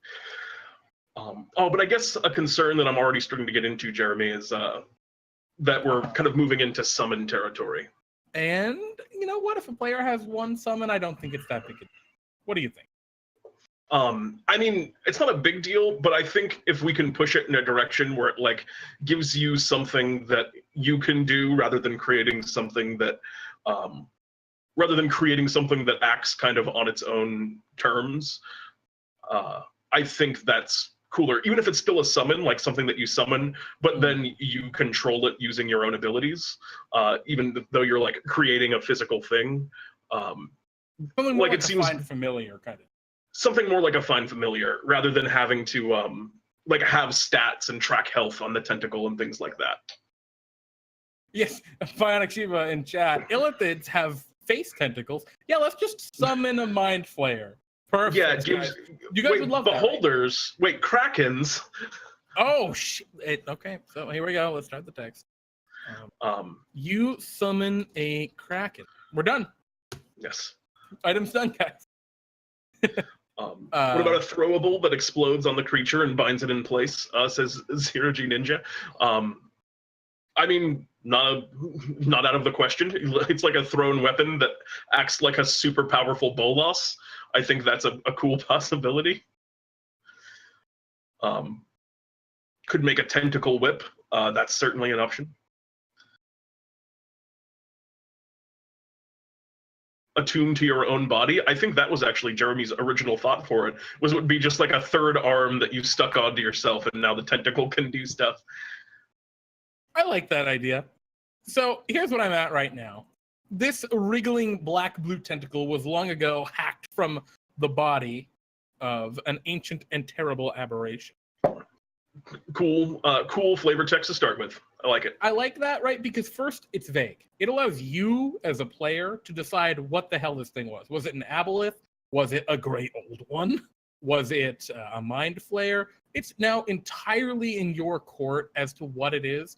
I do give a color, which I'm a little reticent to do, because I almost like the idea, right, of you choosing what it even looks like. What do you think?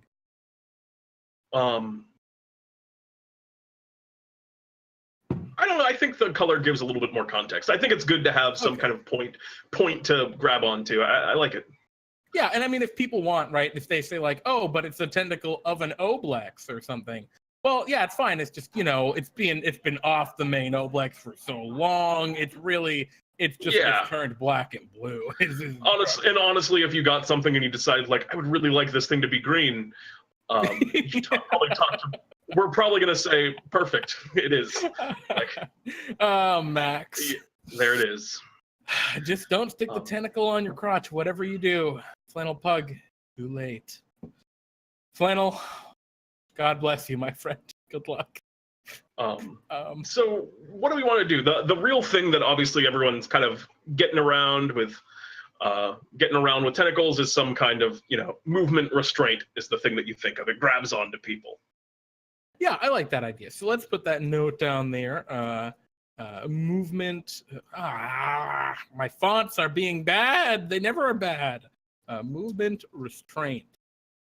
Grapples. So the idea is like it grapples. While it grapples that creature, it restrains. Cool. I think we want to cap that at a size cap. I think we might even cap this at medium. Yeah, I wasn't even thinking large. Yeah, so I think that aspect of it. Oh, geez, Bionic Sheba. Cool. Anyway, so we cap that at medium. So I guess the next question. Oh, a third arm is an easy thing to do, like a mage hand, except a tentacle. Roger Twy. I was thinking that was cool too. So maybe we give this a couple options. We have a couple of things in the bag that follow this kind of vibe, where you can do a few things with it. Maybe you're thinking one of those. Right, yeah, you can use it as an extra arm, where as an attack, you can grapple and restrain a creature. Maybe you can use it as a familiar, where it wriggles around and functions like a mage hand. That could be cool, right? Just give it a couple different forms. And that's really interactive, too, as a player. Because, like, with your magic sword that does fire damage, I slash, I roll my damage, that's how much damage it does. With something like this, it's like, yes, I detach my tentacle arm and throw it across the room. Fetch me the keys, tentacly. I'm even picturing just like, you just stick it into the ground and it like seeps into the ground, and then the tentacle just starts like extending out like a branch from the ground. So, I mean, it has this grapple feature, and then we can give it this optional, like, more utility feature with the mage hand. I think that's good enough. I think that's enough for this guy. I kind of want to... Is there any other, like, real tentacle-themed thing that you want this to have that really, like, identifies it as a tentacle? Here's the thing. We have it on there as mage hand, right? So what we could do, right, is if it were the extra arm deal, obviously the grapple is super easy. Mm-hmm. But what is the mage hand? Is that just you can now cast the mage hand cantrip? Because you could do that anyway. Or maybe it's as a bonus action on your turn, now you can cast the mage hand. That might be interesting. I wasn't even thinking of it as like a familiar where you can just command it freely to move around and pick things up. So we're going to give it two forms. As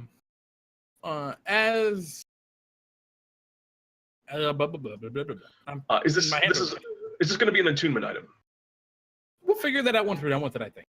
Well, my first question, I think the reason why I wanted to ask that is because it seems like the best way to phrase it would be to describe it when it's in its regular grapple state, and then say, like, as a whatever, you can take it off of your body and it does this other thing.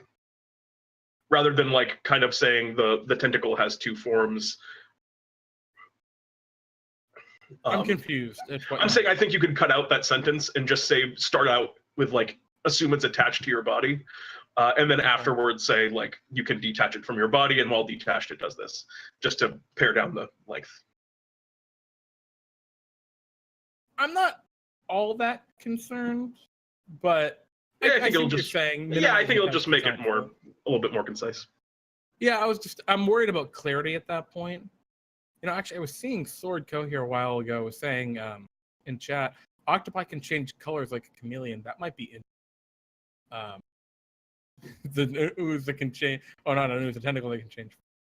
That's tough. With the Anyway, let's figure how the text is going to go. So, wriggling black with tentacle, longo hacks and body of an ancient and terrible eldritch horror.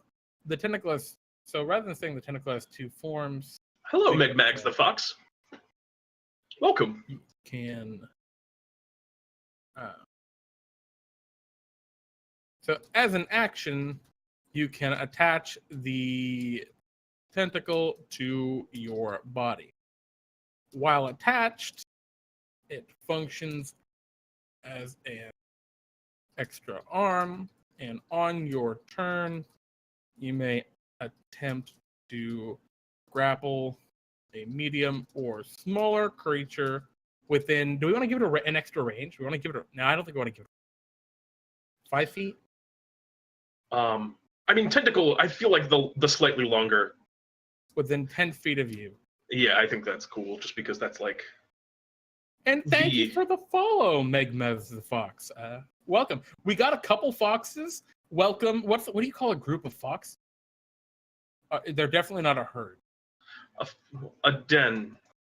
A den? Welcome to the fox den. We got a bunch of foxes. If you stick around, I'm sure you'll meet them. So anyway, attempt to grapple a medium or smaller creature within 10. I looked it up online. It is either a skulk, a leash, or an earth. Oh, I like skulk. the earth. That makes a lot of sense, though, because they're conniving fox. Turn. So rather than on your turn, as an action, as an attack, you may attempt to grapple a medium or smaller creature within 10 feet. This way, it doesn't negatively influence extra attack, right? If you have extra attack, you can still use this as one of your attacks. I like that idea. Cool. So I dig that. And we don't want to make it restrain, I think, in that case.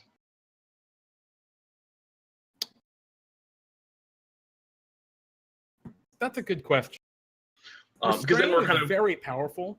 Yeah, that's what I'm thinking is, like, I'm picturing a weird ranger build with the tentacle friend where you walk up to someone, restrain them 10 feet away from you, and then just, like, pump arrows into them while they're restrained and can't hit you. Like, well, I think they could hit you through the tentacle, right? Okay. Honestly, I think we have it be 5 feet. I think you have to get up in there to grapple. And then make it restrained. Yeah, because, like, I think the whole point is to restrain. Otherwise, like, a grapple, like, this is just something you could already do. Well, it would have been, like, in the other way, it was a long-range grapple. In this one, it's a better grapple. I think the long-range grapple's worse. Because, like, then you get into some weird mechanical stuff where, well, technically they're 10 feet from you, so they can't attack you. It's like, why? Like, yeah, the 5 feet is easier to wrestle with mentally. Yeah, you just throw in some really weird game mechanical things where there's no reason they can't attack the tentacle because the tentacle's grappling them. But technically, it's a part of you and you're 10 feet away. You know, it's weird stuff we shouldn't delve into those rule things. Yeah. Anyway, you may attempt to grapple a medium or smaller creature within 5 feet of you. While grappled in this way, the creature is restrained. I don't think we have to put any text in here for how grapples work, right? Because my question is, do we want it to use your own DC for grappling, or should the tentacle have its own flat DC? I think it works the same way. What do you think? I mean, we can give it escape DC. That might not be a bad idea. Yeah, I think it's worthwhile. Escape DC, and what challenge ratings do we want? A challenge rating. Uncommon, rare, very rare. This seems low. Uncommon to me, like a high uncommon. Our DC is going to be 13, or maybe we want it somewhere, because basically, so the way DCs work for you guys in chat, DCs, an uncommon item is going to have a DC of 13. A rare item is going to have a DC of 15. A very rare will have a DC of 17. So if we're somewhere between an uncommon and a rare, and in our case, because we actually have it numbered 1 to 300, 300 to 600, 600 to 900, and you're rolling to get what you get, we can probably play somewhere in between. So if we wanted to have this be like a 299 item, or a low 300s item, right? A low or a low rare, we could have this be a 14. Yeah. It's just like, I'm trying to think, an attack to just restrain, right? It doesn't do anything else. Well, the restraint is significant though, because that grants advantage on next attacks, and it limits future actions for the creature. It gives disadvantage on the foe's next attacks. I think it's I don't know. I think it's a good high middle. I think it's a good high middle, like a mid 200s. All right, take care, Megmas the Fox. Thanks for jumping on the Discord. Goodbye. Toodles. You think 13's good? I think 13's good. Our tentacle friend is going to be a high 200s item. Anyway. I think 13 is great. So and the medium. And the other thing, the detaching of the creature. Is that a free action, or is that a bonus action, or is that an action?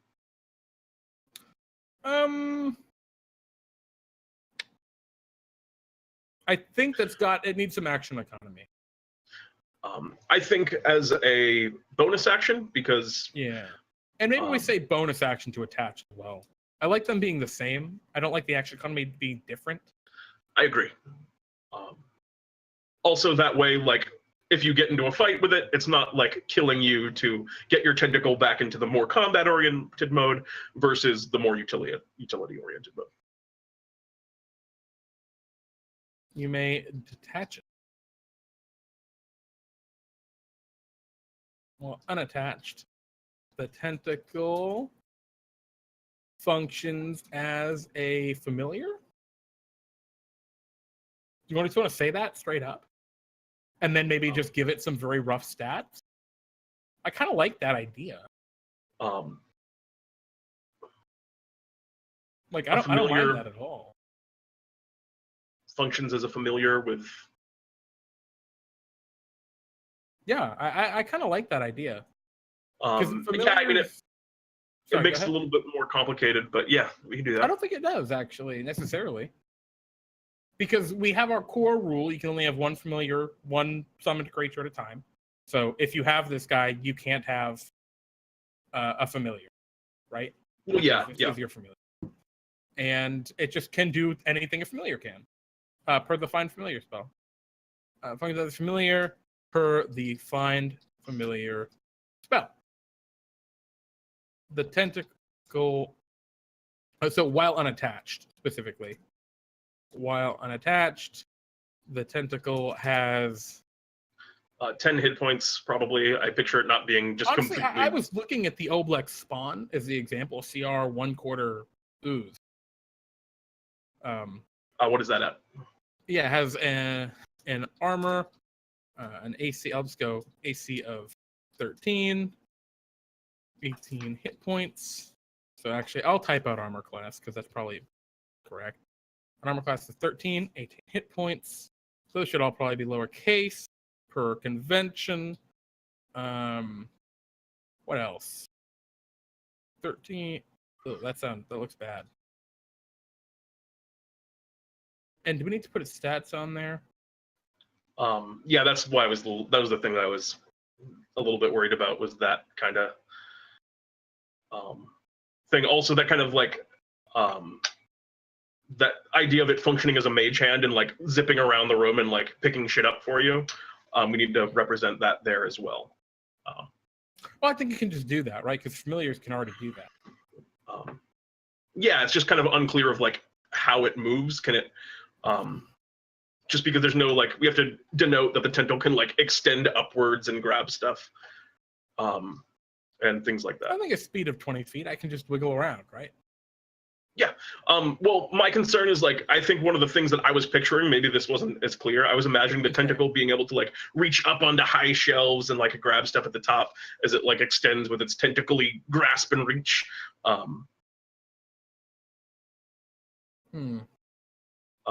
Yeah, it's an interesting thing to consider, right? What do we want to do with that? I was thinking of just giving it some basic stats. I mean, yeah. I mean, at this point, it just kind of like wobbles around and can just be in the room, kind of. Well, I can't think of what Mage Hand really gives it outside of. Basically, it gives it the ability to go up high and to like move around vertically as well. Extended reach to 15 feet. Yeah, that's what I'm thinking along the same lines as you guys. Flannel Plug, Deforgotten. It's just a little weird to do like with the familiar mechanic at the same time. Maybe we just go with the familiar mechanic and it just functions as a familiar, and we can kind of improvise how that works functionally in the moment when someone's using this item. It's just a little harder to do a familiar when there's not like a full stat block for like tentacle. If we want to just say it functions like a spawn of Oblex, we can just say that probably. I don't want to use a spawn of Oblex though. I don't know what the abilities are. Because it's not a player's hand, or it's not a monster manual, or even a player's handbook, really, because as a familiar. I think what we call this, right, is the tentacle functions. I think it would be a lot simpler to just say the tentacle functions as a mage hand. Yeah, I like that. As a mage hand, per the mage hand spell.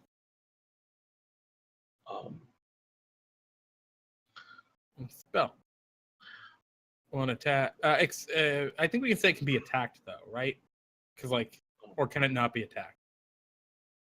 I mean, I don't think we need to complicate it. I think it's fine to just say it can't be attacked. Yeah, I think that even just that, I think that's nice and simple, and I think that's clear what it does too. Okay, sure, I'm cool with that. As mage hand per the mage hand spell. And I think that's done. I think that's another done item. Well, I know we're trying to kind of quickly jump through stuff, but I think taking the time to look at it is pretty cool. I'm having fun doing it. No, I am as well. But I actually think that this is a done item. Yeah, no, I'm with you. All right, so let's look at our next item. Tentacle Friend actually had 11 votes there. Oh, what? It's a good thing we did that instead of the stupid Spearmint Spear. Speaking of which, let's do a Spearmint Spear. Indeed. So let's scroll up to... I'm full of hiccups. My apologies, everyone. Spearmint Spear. Whoops. Copy. So yeah, what did y'all have in mind for the... Oh yeah, Bionic Shiva says cold breath. I mean, that certainly makes sense. I think the very first thing to note here is it is a weapon. Oh, come on. God. What? God, I hit underline. My hands aren't seeing stuff correctly. A weapon, but can also cast spells. It's a martial or it's a simple weapon. Ooh, simple weapon.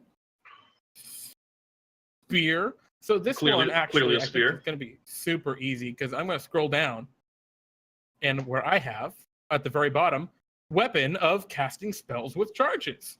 There is, for the most part, a form for how you make weapons that can also cast spells.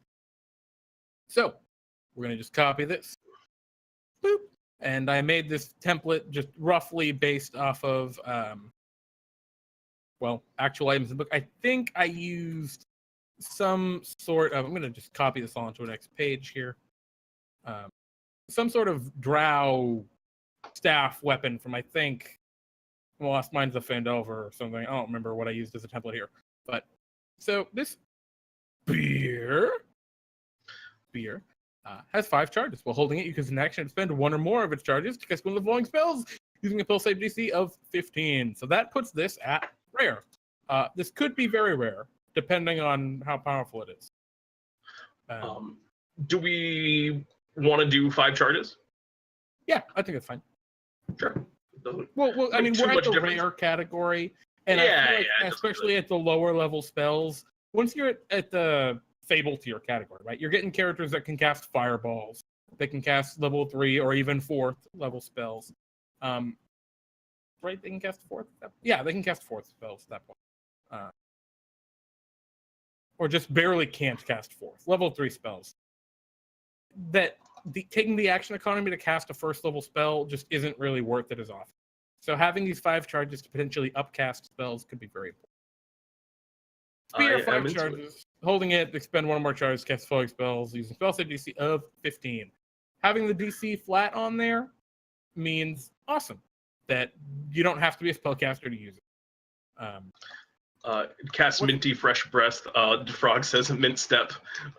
Minty Step is funny. Minty Step! That feels like a Winsler's ring right there. So Minty Fresh Breath, I think we have an idea, and that's the spell Dragon's Breath. It's a level 2 spell, and it allows you to imbue a creature with basically the ability to breathe cold, or instead of cold, it's fire. So yeah, do Dragon's Breath as one of the charges because that's super cool. The spell is, I believe, in Xanathar's Guide to Everything. Dragon's Breath. So that's 2 charges. Mm-hmm. And I think we specify cold there. Yes. We'll specify that after. I think all damage dealt from spells. So let's see the text we used earlier, actually, for Rose Regalia. And let's just copy that so that we're consistent in our own right. Where is I will grab that. I already got it. I grabbed it. Cool.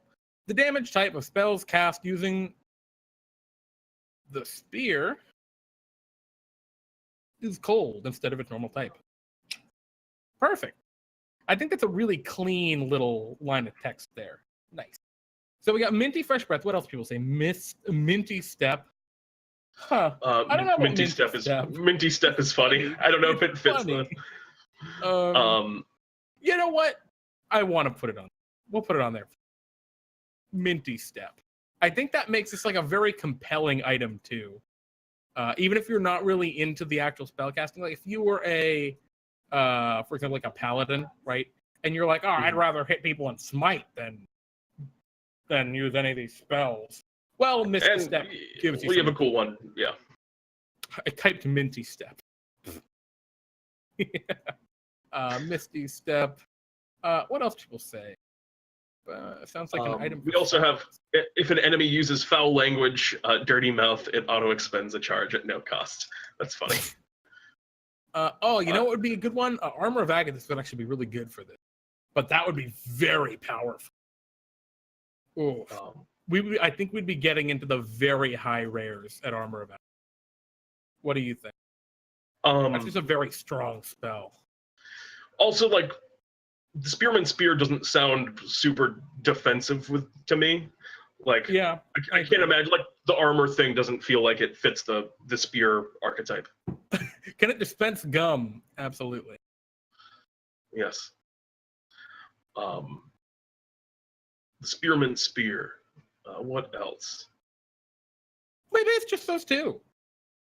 Like, I'm okay with that. We don't have to give it a ton of options. We gave it a really powerful utility and in combat ability with Misty Step, and we gave it a pretty cool I help my allies or myself ability with Dragon Breath. And really, because you have a magic spear, you're probably going to want to do it on your ally. So I like this just as it is, honestly. Also, Jeremy, I leave sole discretion to you if you like the name better, but I want to just throw an alternative name at you. The one word, the Mint Spear. Yep. All right. Oh, my item's been ruined by Pete. He's tainted it with his disgusting, I don't know, bow tie. I'm just kidding, Pete. Like I said, up to you. If you like the original one better, I like the keep mint it. spear way better. Okay. Does additional cold damage.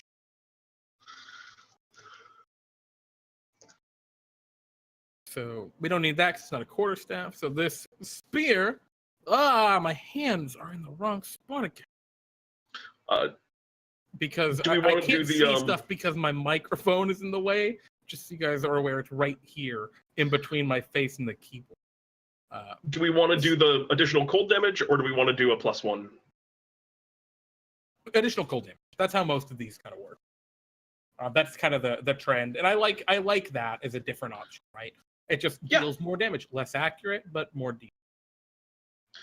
After being stabbed by it, the enemy can only speak nicely. Of mint. I like the Spear of Mint. The Spear of Mint is also very good, yeah. So we just say the Spear against always charged on. If you expend the last charge, roll a d20 on a 1. The Spear, what's the thematic destruction? Because I think at 5 charges we can give it. Oh, it's impossible to. They'll never use all 5 charges. Want to say the Spear has 4 charges? Wait, no, but then the Spear has 6 charges. No, I want to give it a level 1 spell option. You know, we could just have it, right? That you can't. No, I don't want. Chromatic Orb. Cold. That's not terrible.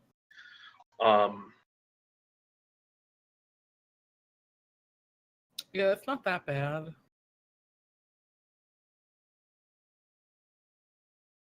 Acquiring no component.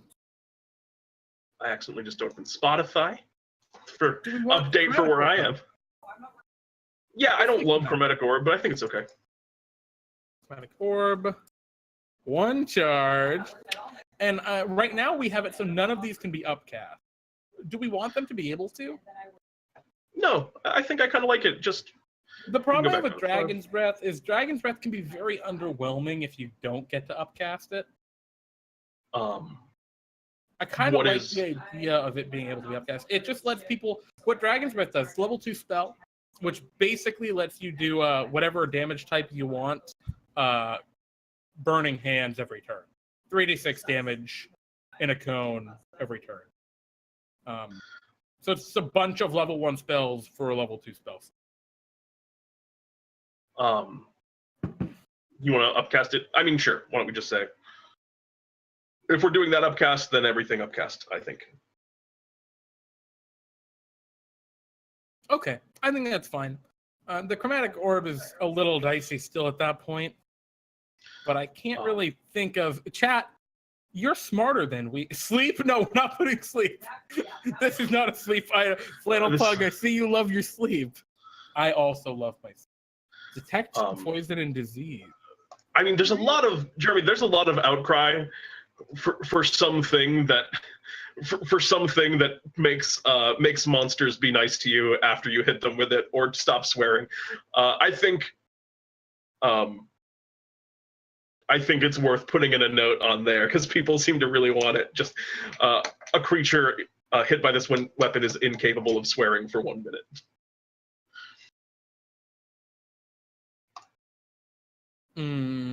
Okay. Okay. There's a lot of desire for that particular aspect. All right, I'm okay with that. You know, I think someone in chat, I apologize for missing your name earlier, but someone was talking about good berries. That could be our level 1 spell. I don't mind that. I'm down. Little leaves, little mint leaves that you tear off and chew. I'm so into it. Yeah, I think that's better and it's simpler. 2 charges. Is it going to be? Is Dragon's Breath going to be 2 charges per spell level, or 2 charges plus 1 charge per spell level? It's only 2 charges and then plus 1 per spell level. Do we have text already for that here? 1 char. Up there. So I think what we want to do is we want to just take our Is that the text we use? Yeah, per spell level, charge per spell. Yeah, okay, that's fine. Yeah, you're good. And Misty Step just is always 2 charges. So I really like this actually, right? Because it gives you a couple different options. One of the problems I have with some of these items that people make that are charge based is it's like it has 5 charges and something's bad if you lose all the charges. But like the spells are set up in such a way that like you'll just never use them all. Like if, for example, if Goodberry was the only way to use that 5th charge, they'd just never cast Goodberry. But because now we have Dragon's Breath that can be upcast, that gives another way of getting to that 5th charge without brute forcing. What thematic destruction happens if you roll a 1 with the Mint Spear? What happens? I think the minty leaves would probably shrivel up and fall off of the tip. The minty leaves wilt. Yes, I think it was the Forgotten One who was saying earlier with the Goodberry. Yeah, it's a good idea. I might have been wrong, but it was a good idea. It made it. Whoever did say it, if it was not Frog, then whoever it was, great idea. And if it was Frog, also great idea. But yeah, I wish to give credit, but I've missed it. Anyway, the spear, the minty leaves wilt and fall to the ground, and the spear becomes a non-magical. I want to come up with a better word for that, but wait, I think it doesn't become a non-magical spear. I think it becomes a non-magical quarterstaff. Oh yes, I love that. Okay, is non-magical one word? It should be hyphenated, I think. Okay, cool. Yeah, Google was saying it was Google spears. 2 words. Yeah, Google doesn't know how D&D do. The minty leaf falls to the ground, and the spear becomes a non-magical. Oh, and are we going with the Spear of Mint? I think the Spear of Mint sounds way better. I think that's cool too. I think that's the best mint pun we got. So, Pete, at this point, we are right at 8. Usually, this is where we drop off. But Pete, you want to try and do one more? I got one more in me for sure. I definitely do as well. And you know what? I think, chat, do you guys got one more in you? Got one more? I hear that resounding yes in my mind. My ego is boosted to unreasonable level. Yeah, let's talk about our next item, which is either Chekhov's gun, the Ooze Booze, or the 11th ring of Aerith the Soul Drowner. I think my own instinct says that Chekhov's gun and Ooze Booze will be a lot quicker. 11th ring of Aerith the Soul Drowner sounds like a legendary item that's going to take us a solid hour to get to a satisfying point. But Pete, what if the 11th ring of Aerith the Soul Drowner is actually a trash tier item? You have to roll like a 12 on the bag to get it, and it just doesn't do anything. I see 2 votes in chat for Ooze Booze. All right, Ooze Booze it is. Let's get boozing. I mean, it's appropriate. We're delves. I'm not Del. We're brews. Guys, I am ready for some Ooze Booze. Consumable. And let's get down to the Ooze Booze down here. Bop, bop, bop, ba-doo. All right. So let's make some open space here so we got some more room for the Ooze Booze. Okay, so where are we? Ooze Booze. Ooze Booze, Ooze Booze. All right. I took the liberty of just throwing consumable right up there. Well, Pete, it's a consumable, so good work. Yes. And one of our kind of D&D time philosophies is consumables aren't the most satisfying things to pull out of the bag, so we tend to make our consumables pretty powerful. We don't worry too much about what the details are. We just kind of just throw a ton of ridiculous stuff into them, and if you want to use your consumable, or we give you a lot of basically charges of it that you can use, like multiple doses of the Ooze Booze. So we can kind of go either route there or both and make a ridiculous one. I kind of like the idea. You know, it's weird. Do we want to have a 6-pack of Ooze Booze in the bag? Maybe like 1 handle of Ooze Booze. like, that you can take multiple drinks from. Yikes. So, this oversized flagon is filled. It's got to be like a really thick, viscous green, like sludge. This oversized flagon of viscous green sludge filled with a. What's like the smell of ethanol? Like, how do we want to describe that? Acrid. Oh, it's not acrid. That's like but acrid is appropriate for ooze. Yeah. And a potent acrid. Viscous. So okay, we'll say an acrid smelling viscous sludge. Yep, love it. Done. Pungent. Pungent. Oh, I like pungent more. With a pungent. But it doesn't get the acrid. We can just have fun and just keep throwing adjectives at it and just make a nice adjective sludge. An acrid smelling. Like yeah, I think that's pretty good. All right, so it's filled with gross. The flagon contains. It contains 5 doses. Perfect. Or 5 uses of. Whose ooze booze is it? Who brewed this? The rhyme slime's ooze booze. Oh, I don't know if we want to move the rhyme slime into this. Do we have like? He's the only ooze. You don't even know who the rhyme slime is, y'all. He's a character that I've made that hasn't come up yet, but maybe someday will. Slaughter Murder's own.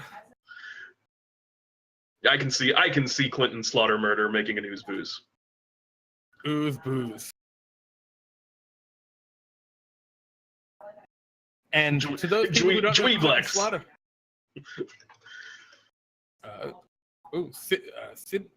Cilabrex's Slimy Brewery. The Trash Kingdom. Yeah, I think I almost like Trash King's own instead of Slaughter Murder. Sure. The Trash King would drink this.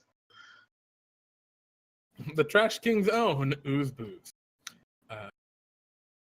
When you drink this booze... Wait, is the Trash King's own part of the title? Is that why the O is capitalized? Yes. Okay, I love that. But the is not. It's kind of like, it's like Newman's own. Like Newman's coffee, own. But it's Trash King's own ooze booze. The Trash King deliberately made this, guys. This was like a choice.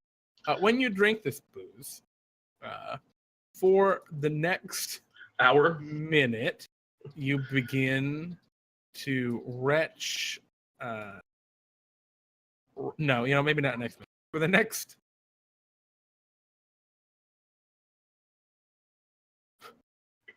Where you want to put? I like the idea of having have a cast time of a minute. Like you plan and you drink the ooze booze and you're like,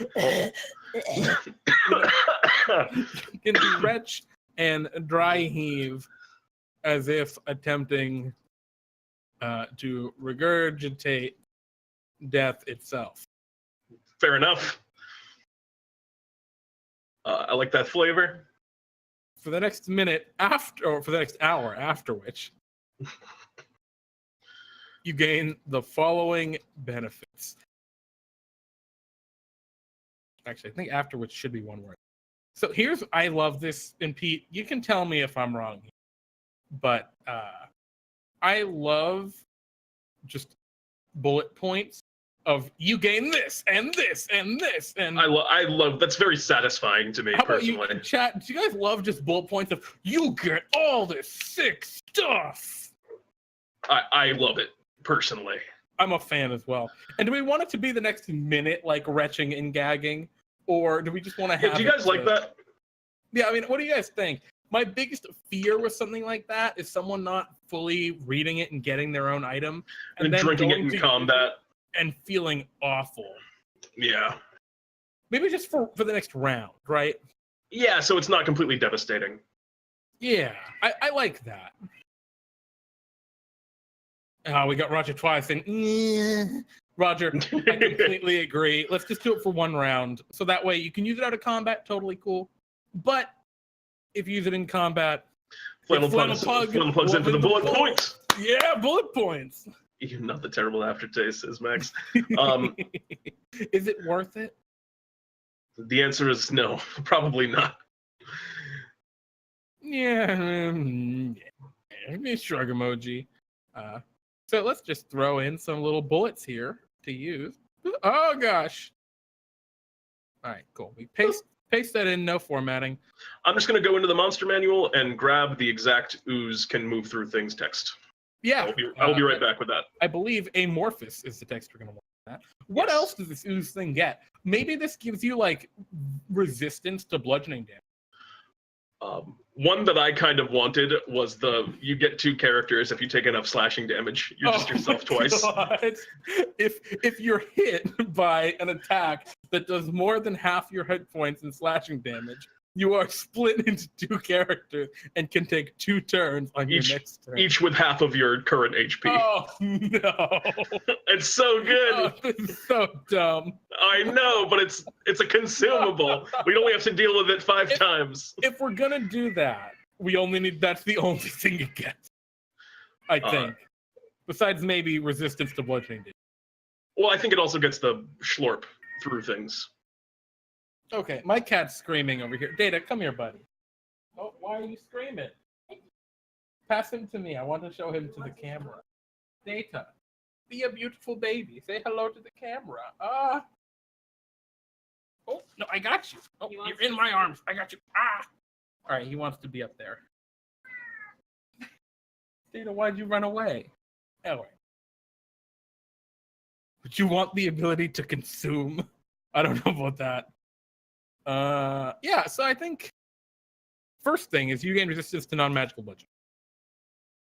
You gained resistance to non-magical. You gain the following benefits. So I don't think we need the full text here. We can just say resistance to non-magical bludgeoning damage. To non-magical bludgeoning damage.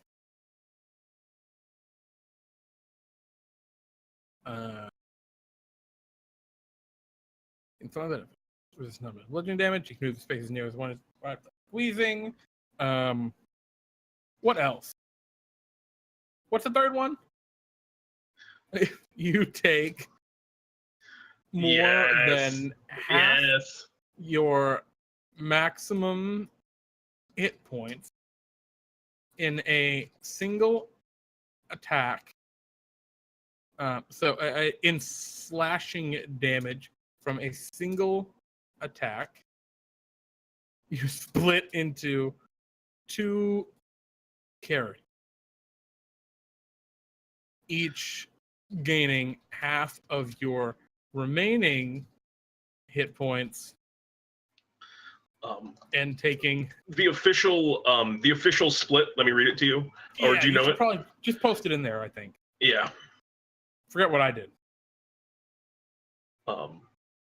Just post it on the next line. I mean, it's pretty funny. Medium large to lightning or slashing damage. It splits into 2 new jellies if it has at least 10 hit points. Okay, so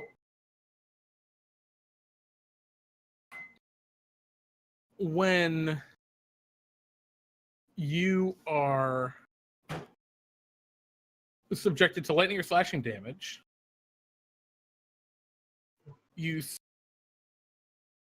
I think we need to put a cap on that. I think the way we wanted to do players cutting each other up with knives. Yeah. To split each other apart. I think what we do is when you're subjecting to lightning or slashing damage, you split into 2 new jellies or whatever. If you have at least half your maximum hit points, and that way the new jellies are unsplittable by the rules. Yeah, but that's still the logic of like, oh, we're going into a big fight. I drank my potion. All right, cut me, guys. Make it 2, you know? Do we want that? That's really powerful. That's a good point. Yeah, I like the idea of it. Like, you have to be hit by a big attack. Yeah, well, so we'll put a damage minimum on the attack, and I think also put the thing about half. So that half your remaining hit points. So if you take more than half your remaining hit points from an attack, you split into two. What do we call them? You split into two copies of yourself. You just say you split into two. End sentence. No, I think 2 new copies of yourself is pretty good. Okay, we'll say 2 new copies of yourself. Plug. Cut me, please. Yeah, that's what's gonna happen for sure. If you have at least 10 hit points, I say 2. If you have at least 2 hit points remaining. Yeah. As long as you can split without being reduced to 0, you're good. Each new U has hit points equal to half the original U's. I like having it just like that. Round it down. Each new U's hit points equal to half the original U's. New U's are one size smaller than the original U. I think we're cool. I think we leave it like that. Each new U has hit points equal to half. Chat, friends, what do you think? Cut them in half and the halves, then deal more. Yeah, exactly, right? Like, this is a trade-off. You're trading off at least half your hit points for I slash people. You got more stuff yeah, it's wacky. This is a wacky one, and I think that third thing won't come up actually that often, but it'll be really silly and fun when it does.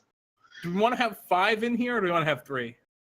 I think 5's fine, but... Want to split the difference and say 4? Yeah, I like 4 better than 5. Now, sure. Question, chat. I need to ask you this, and Pete, I'm interested in your opinion here to weigh in. What happens if those U's are then slashed for half their hit points? Do we then have UUs? Well, that was my original statement about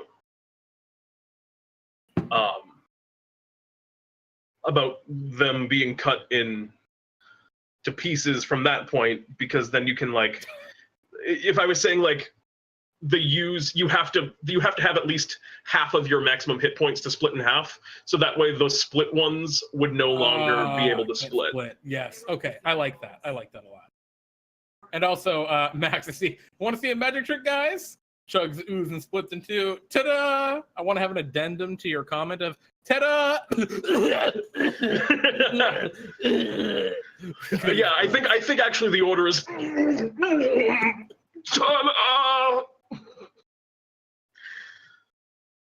oh boy. No, you die at the end. It's a Marvelo magic trick right there. Oh, jeez. Well, so the ooze booze, I love this item right now, by the way. It's very funny.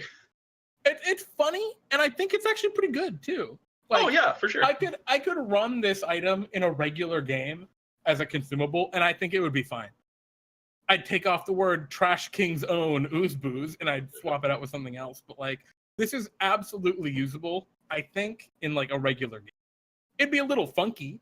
Obviously, there's some weird magical splicing of ooze essence and adventure essence going on that you'd have to explain. But for them, far and away, I really like this. But yeah. And Pete, where would we put this in the bag? Oh, because it's a consumable. You get 4 uses. So fall right around the mid-60s. I'd probably put this at our highest possible consumable because it's really good. I mean, we have some consumables that are pretty good, i.e. like Stardust of Invulnerability is a thing that's been seen. That's true. That is in there. I forget. The Liquid Luck. The Liquid Luck, which... How do you reform? Yeah, there's been a lot of questions about how one reforms. I think... We don't have to say that on I think my answer is you can tell us how you reform. Yeah, the prerogative, right, is on the player to figure out how they reform. Maybe they don't reform until the next adventure. But at some time between when that adventure ends that you split in half and the next time you play in D&D time, you have reformed. That or one of you has fled into the countryside, and there's an ooze copy of you somewhere that just wants to kill you, like all clones. Yeah. I really dig this. I'm really glad we had time to go over the ooze poos. It's a fun one. Did we have any other we wanted to hit? I just cracked open the. I mean, we could whip out Chekhov's gun. Be quick. One. I think the Soul Drowner is not going to be timed. Going to be too slow. I think the stop sign could be pretty quick. I think. Let's try and hit out. I think you guys cool with this Chekhov's gun. You know, let's not do Chekhov's gun. I'm trying to. Found my joke funny. Oh well, I made it, Jeremy, and I didn't even pick up on it like a dummy. So you have intellectual superiority overall. All right. So, wow, we still have so many items here. You know, It's funny. If Pete and I were doing this off stream, Pete and I would have knocked all of these out in like 40 minutes. We're really quick about putting these items together at this point, but I really had a ton of fun making it with you guys, and it's you fun. guys came up with a ton of awesome ideas. Shiba, let's just do them all. Shiba, you know, we could, but it's getting late and I do have to work early. Do you want to do one more, or do you want to call it? You know, as much as we could bang one out real quick, I really want to give it the time of day to really get the chat engaged, right, and take the time. Yeah, so I think we've had a good run. We finish these off next time, and or actually, alternatively, next time we had discussed, Jeremy, the possibility of doing like a user submitted items, people who are interested in having their items critiqued. Well, why don't we do a bit of both, right? We'll do for the first hour, we'll talk about items people submit and how to adjust and balance those kind of deals. Again, on Wednesday, Pete and I are going to be doing in DnDTime Talks, a show about magic items, about how we come up with these ideas, how we kind of create them, how we set up the Big Bag Bonanza, all that cool stuff. So yeah, tune in on Wednesday and you can really see behind the scenes into the inner workings of Pete and Jeremy. Absolutely. And to answer a couple of last minute things here, Max Meister, startups of invulnerability, isn't that the same thing as using a star in Mario to be invincible? Yes, that is absolutely what it was a reference to. 100% what it does. Just unabashedly a reference to Mario. And secondly, I'm really disappointed we didn't get the gondolieri rowing one. Me too. That was the one, like, of all of them, that was the one I was most excited about. It's funny, I think the ones that we personally liked weren't as popular. Like, the Rose Regalia was actually one of my own ones that was the least into of the ones that I made. I really like what it came up to, though. Oh, yeah, I think the end result was great. It came out awesome. Like, way cooler than we originally... Pete, it was way cooler than you originally had in mind. Oh, for sure. For 100% sure. And also, Shiba, let's just do them all. I mean, all the items that we don't finish here, me and Jeremy will still just take like a little bit of time each and just flesh out our own items that are left over, I'm sure. I mean, or we'll just, do this another week. Like, yeah. Like, Pete and I do have to, like, we can't just do items once and never come back because there are only so many things you homebrew. We're going to come back to items at some point. So we'll definitely do some more work on these guys. Probably next week after reviewing some user submitted. Yeah, I'm very excited for that. I think that's going to be really cool. I think that would be a ton of fun. Just keep in mind, everyone, I know we're not doing it right now. When we do review and revise user submitted items, it is not at all meant as like a personal anything, like a personal bash or whatever.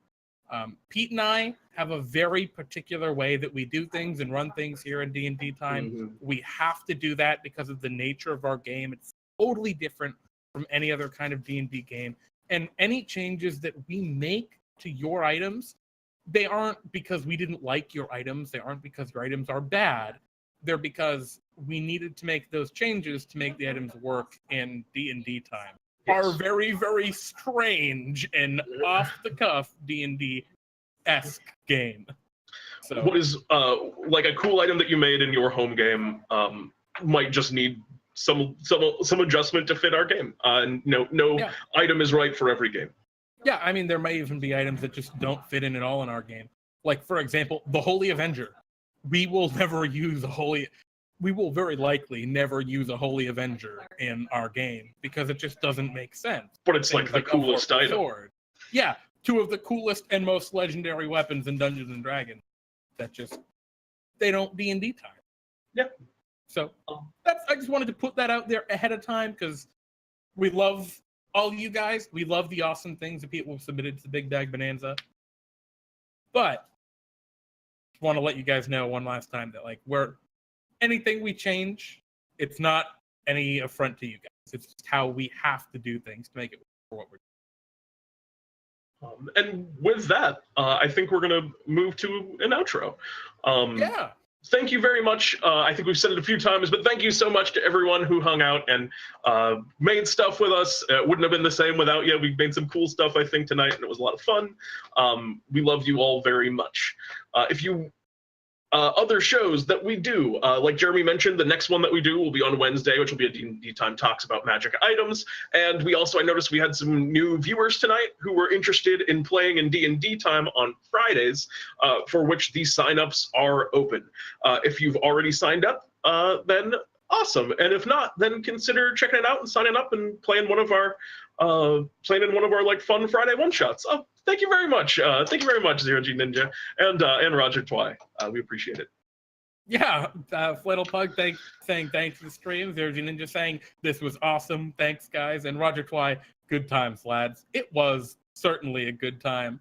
And I'm glad that Pete and I are still youthful enough to be considered strapping lads. I guess you didn't say strapping, but to be considered lads. I heard strapping. I heard strapping too. Can I edit your message? I'm just kidding. Thank you guys for hanging out. You guys made the stream a ton of fun, and we will see you all Wednesday for DnDTime Talks. So take care. Have a wonderful evening. And I'm Pete. And I'm Jeremy. And this is DnDTime Brews.